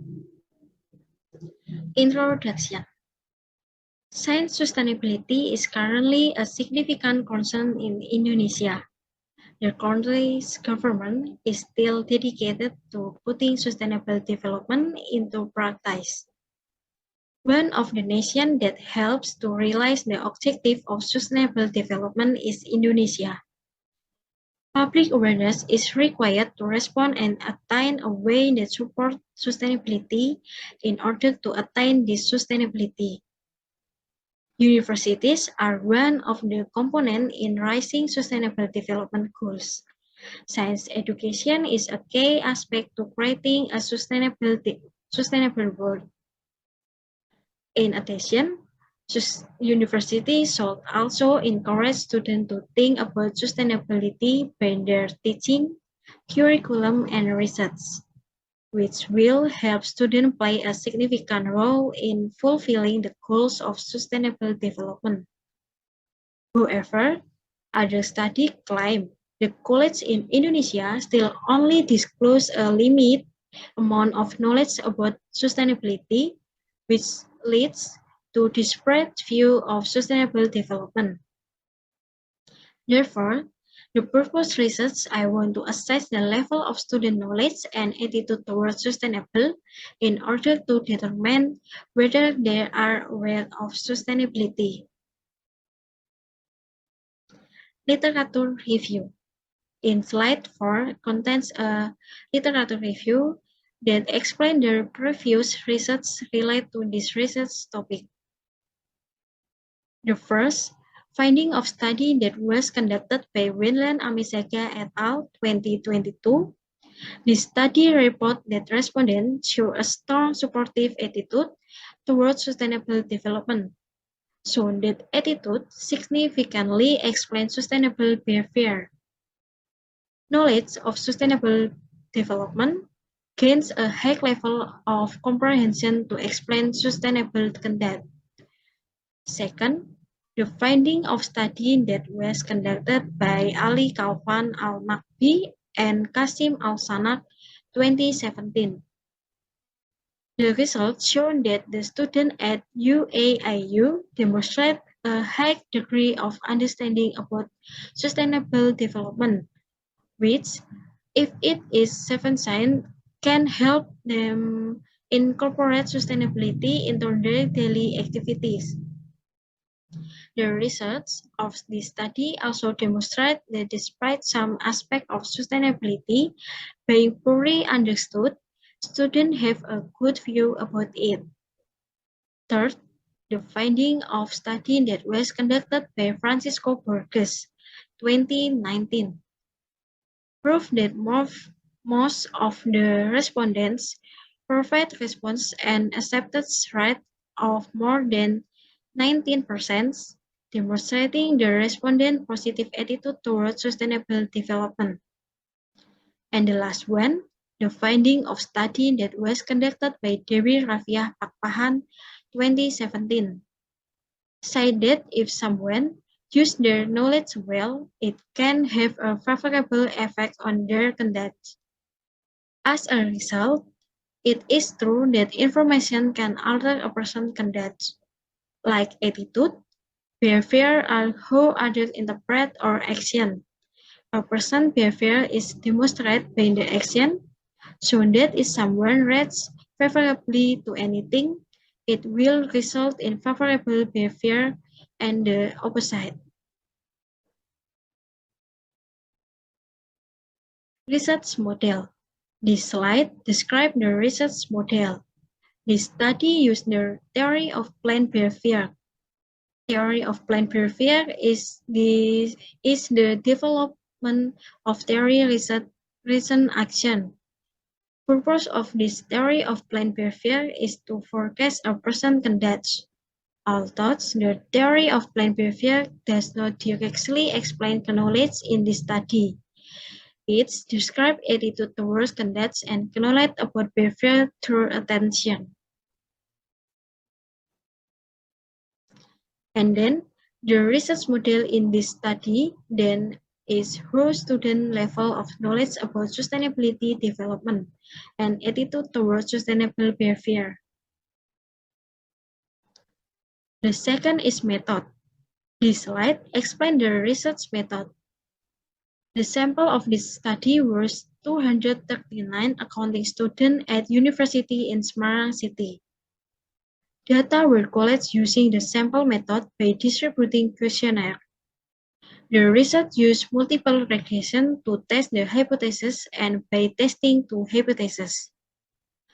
Namely, hypothesis 1, the level of student knowledge about sustainable development has a positive effect on sustainable behavior. And hypothesis 2, student attitude have a positive effect on sustainable behavior. From this hypothesis testing, will we know it is rejected or accepted? The third is result. This slide explains the results. Based on the table above, it can be concluded the students have a high level of awareness of sustainable development, and they are said to have strong attitude toward it, which means they are supportive. Descriptive statistical results. The results of this research show that hypothesis 1 was accepted because with a beta of 0.29 and a sigma value of significant, which means knowledge level positively influence behavior that promotes sustainability.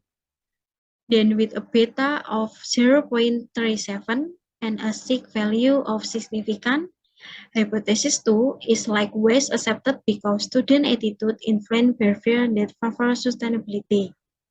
Though some aspects of sustainable development are still unclear to them, but both hypotheses are still accepted.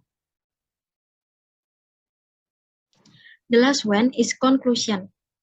Sustainable behavior is influenced by attitude and knowledge levels, especially in order to promote student understanding of using natural resources wisely and conserving the environment. It is entitled the university will increase the teaching of sustainable development.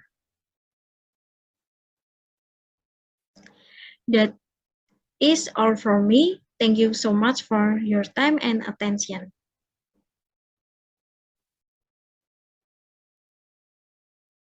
Okay, thank you for a fruitful presentation during the first session. Let's now continue with the second session with the title, Women Empowerment, an Analysis of the Effect on Gender Equality in Iban Village, Timur Tengah Utara Regency. And the authors of this title are Ms. Marisa S.B. Sergan, S.A.P. M.A.P., Mr. Surya Yudarekif, S.Sos, M.Si., Mr. Andre Pati Peloy, S.Sos, M.Si. Is Ms. Marisa S.B. Sergan in here?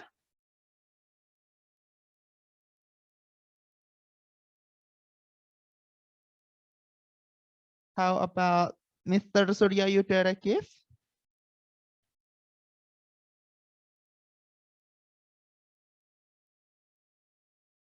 Then how about Mr. Andre Pati Peloy?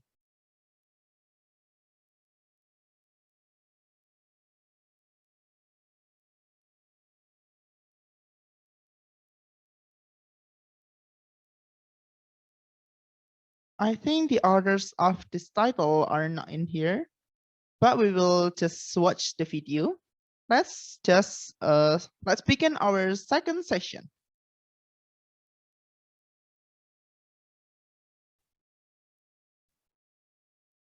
Okay, thank you. Before, I want to introduce myself. I'm here as a chief researcher and assisted by my partner, and namely Andre Patipolowi and Surya Yudaregif. We are from Universitas Timur. Thanks for opportunity. Well, we will present our research. Fine, go right away. Our research about women empowerment and analysis of the effect on gender equality in Iban Village, Timur Tengah Utara.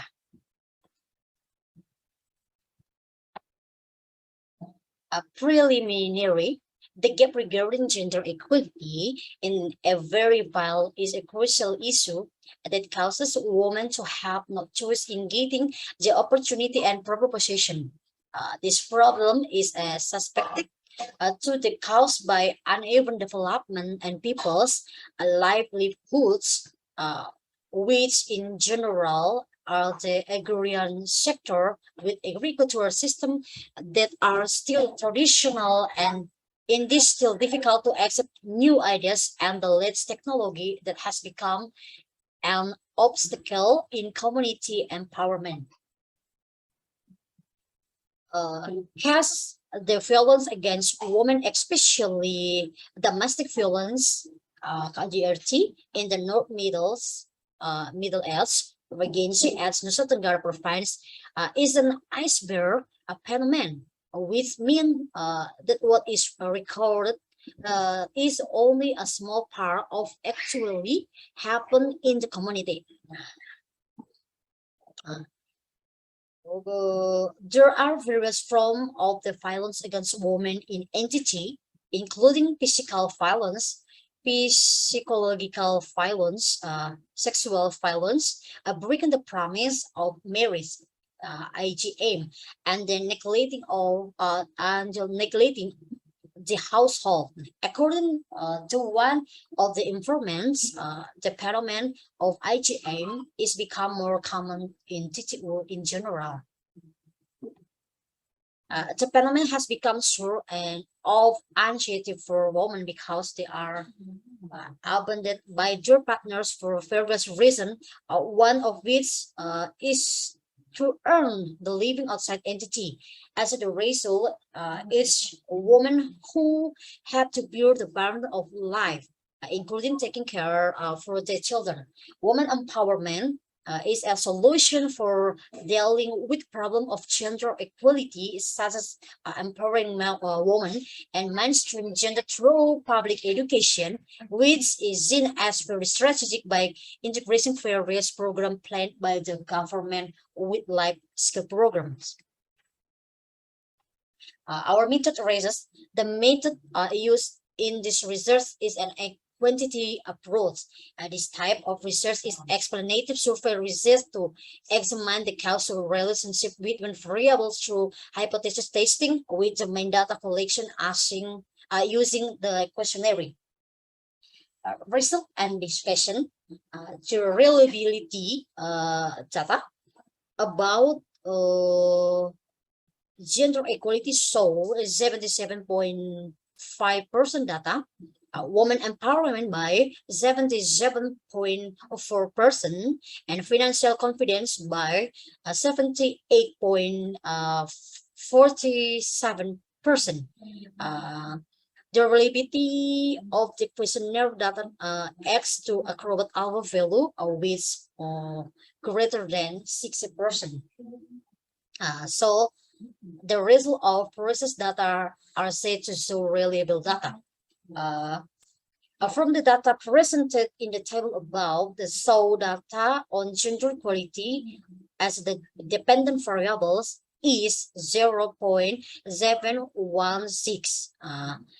And a woman empowerment variable as validity value as 0.716, which greater than 0.3. So from the data obtained can be concluded this data instead is said valid.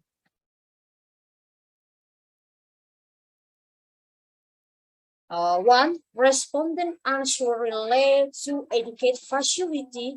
The most respondent answer amounting to 71.9% state they relate to educate facility. The false government did not provide.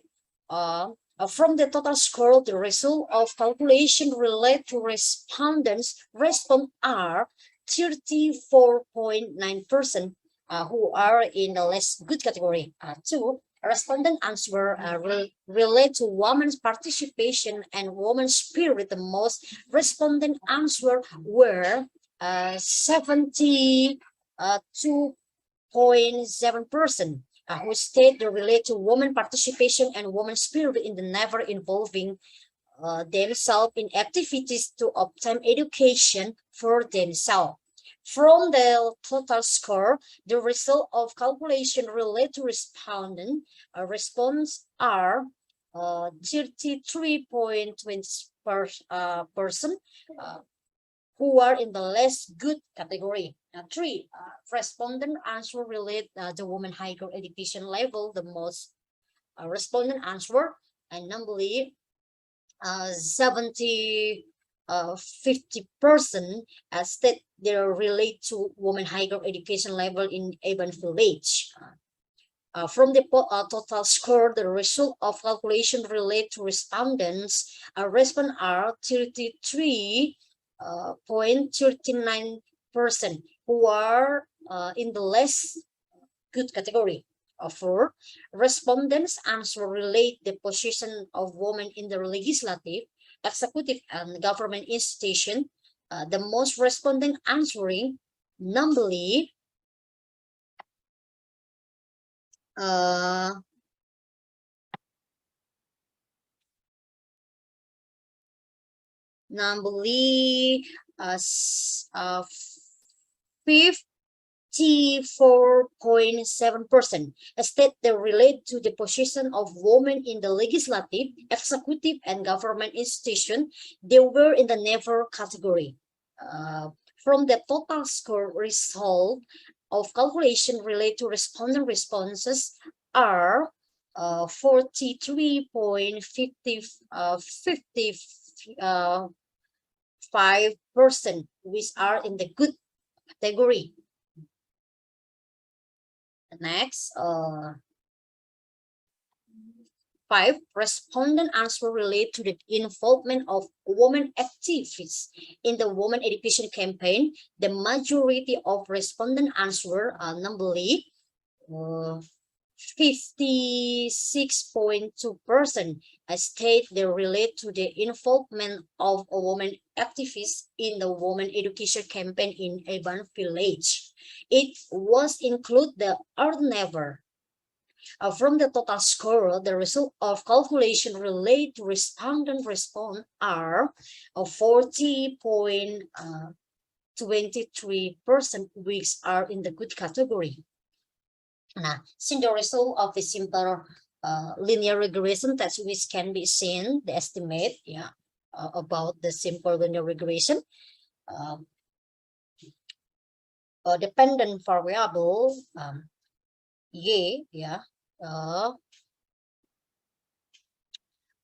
1.634 plus 0.707. This is variable x. This positive regression coefficient value indicates that if there is 1% increase in the woman empowerment or variable x, will increase the value of gender equality by 70.7%. Okay, next, analysis of the effect of woman empowerment on gender equality. The result of research and hypothesis testing indicate that a variable woman empowerment in women in urban village, Timur Tengah Utara Regency, has a significant effect on gender equality of 0.513. In the indicators related to women empowerment, namely, first, there are educate facilities to support women to pursue education as much as possible in term resource, and that has been carried out. The result of the research are found namely on indicator is found that in the term educate facility in terms of supporting women in increasing education, there are still in category 34.9% or are in the poor criteria. In this case, there is need for additional improvement related to educate facility in order to support higher education for women, especially in urban village. Second, there is an increase in the participation and enthusiasm of women to try to obtain education and teaching for themselves. In the study, it was found and that the participation and enthusiasm of women to try to get and obtain education and teaching for themselves was still in the order of 33.20%, or in the less good category. So the role the village government in this case is needed to able to increase the spirit and participation of women, so that they have the high spirit for help development, for self development for women in urban village.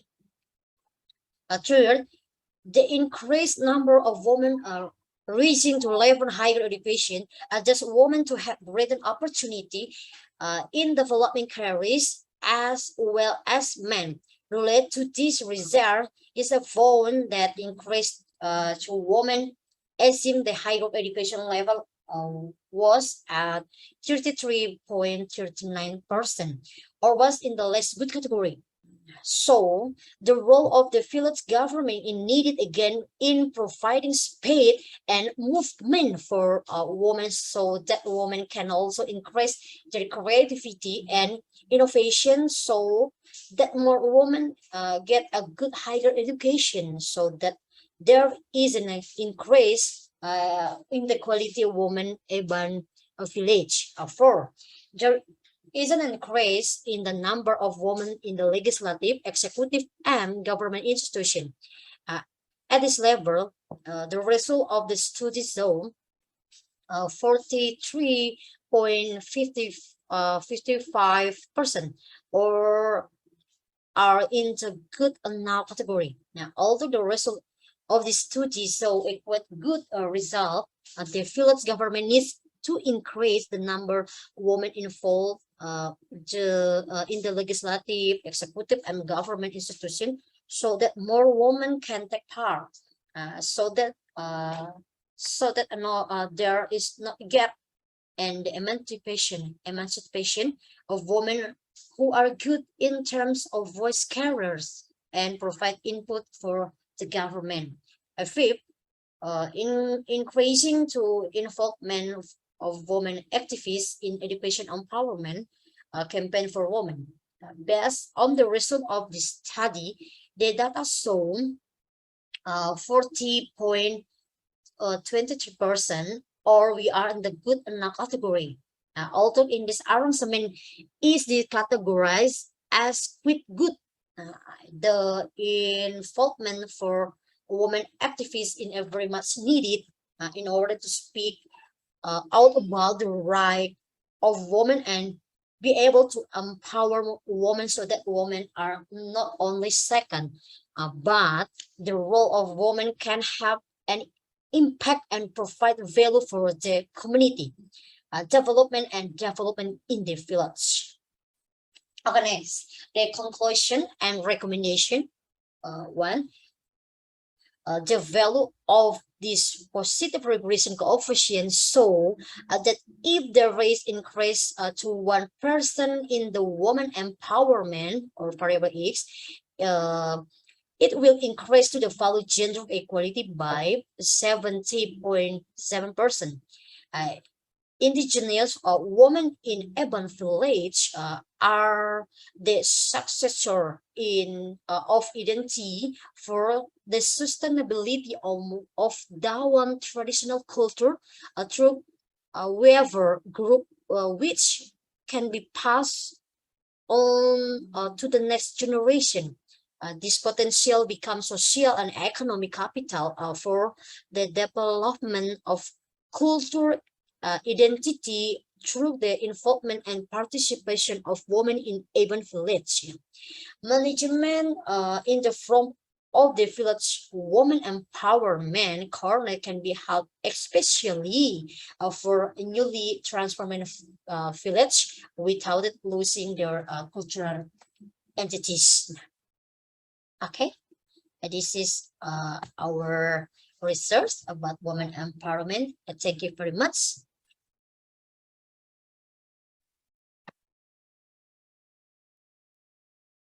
Okay, thank you for a fruitful presentation during the second session. Unfortunately, for the third presentation, the author is not in here and the author doesn't send the video to us. So let's just open the Q&A session. May I remind you that the Q&A will roughly last for around 15 minutes. And for further details on all of the speakers' biodata can be found in our program book. Okay, now let's just go to the Q&A session. For those who have any question, you can just type on the chat box, or you can use the Zoom facilities by raising your hand.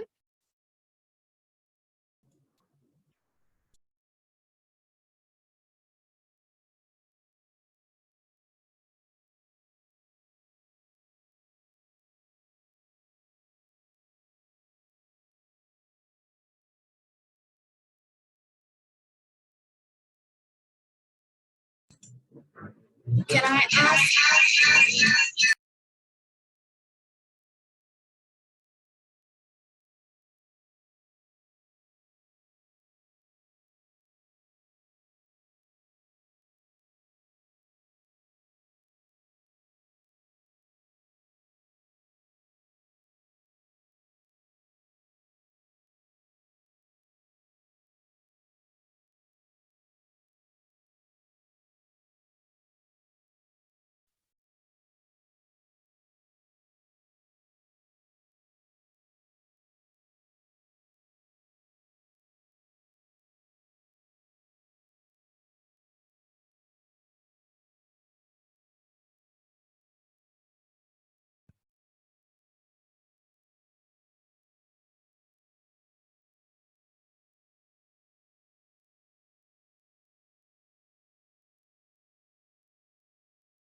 Okay, the first question is from Ms. Krismalita.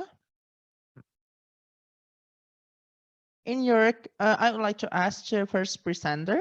In your recommendation, you stated the universities have to teach sustainability. Is it enough only teaching sustainability to the students? Okay, for the first presenter, you may answer the question.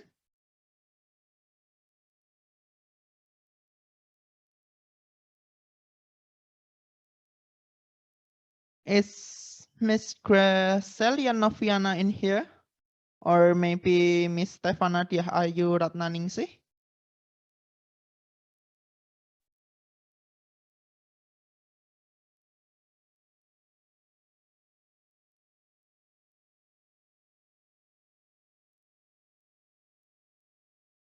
Cek.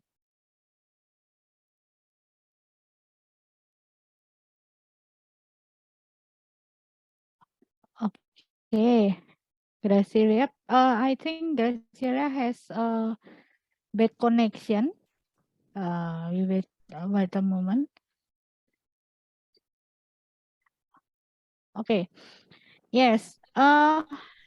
Because Graciela I can reach her, so I will want to have her to answer this because it's part of my research too. Yes, it's very good question. Yeah, it's enough to only teaching. Sure, we must answer is no. It's not enough just only teaching, because in TRA, how to make they have an good attitude to sustainability, we must make a policy to make they have apa ya? They have pattern that or norm, standard norm, they do something that against the sustainability is wrong. Such as if we cut trees, oh no, it's wrong. It's normative in the heart of the student. It must be not just teaching, but it's how to make an environment can lead the student to take care about sustainability. I think not just teach, but make the environment can provide culture to sustainability culture. Okay, like that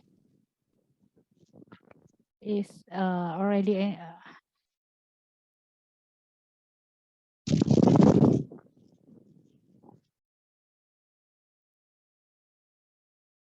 yes, is my answer. Perhaps Graciela, do you want to? Okay, and then Miss Krismalita also asked, after understanding the level of students' knowledge and sustainability, any follow-up activities? Is it for the first presenter also? Yes.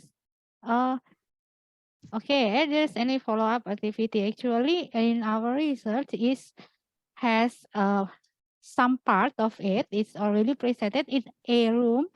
It's called a campus sustainability program, so that we know how their level of knowledge about sustainability. After then we measure the campus program.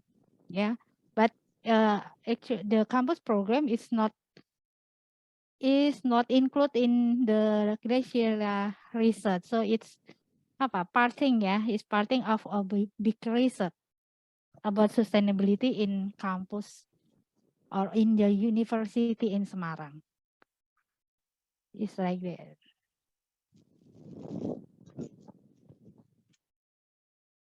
Okay, thank you for Ms. Krismalita for your question, and also thank you for Ms. Stefana Diayu for answering.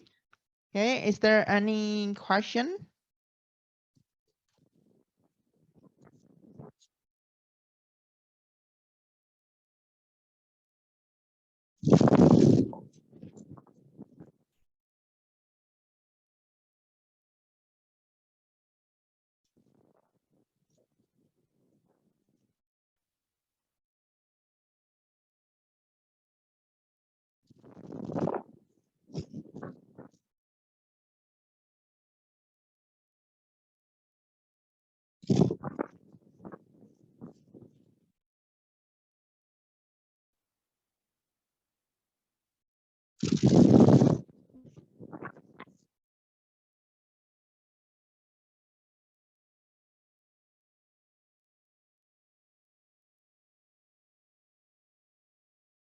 I think that's the last question.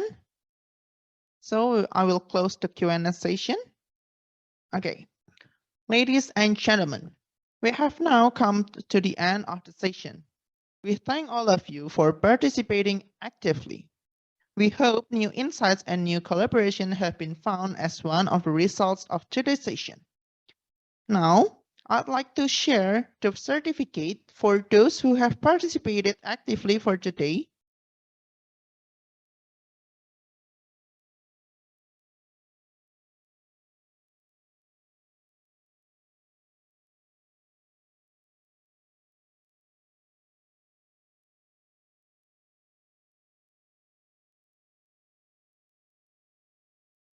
Okay, these are the certificates for those who to appreciate your participation for this event.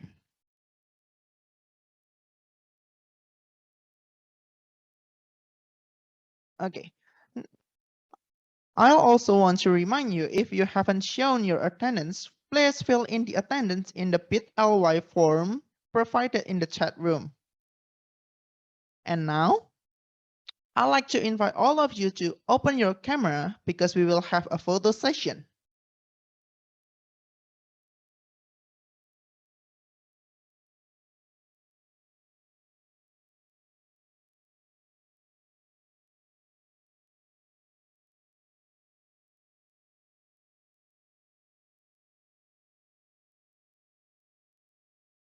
Okay, in 3, 2, 1. Okay, now for the other style. In 3, 2, 1. Okay, thank you once again for participating. We hope to see you again next year in another interesting and intriguing plenary and parallel session. We sincerely hope you will continue to have a fruitful day. And I also want to tell you that We will go back to main Zoom room at 5 because there will be a closing ceremony and the announcement about best speakers. Thank you and good day.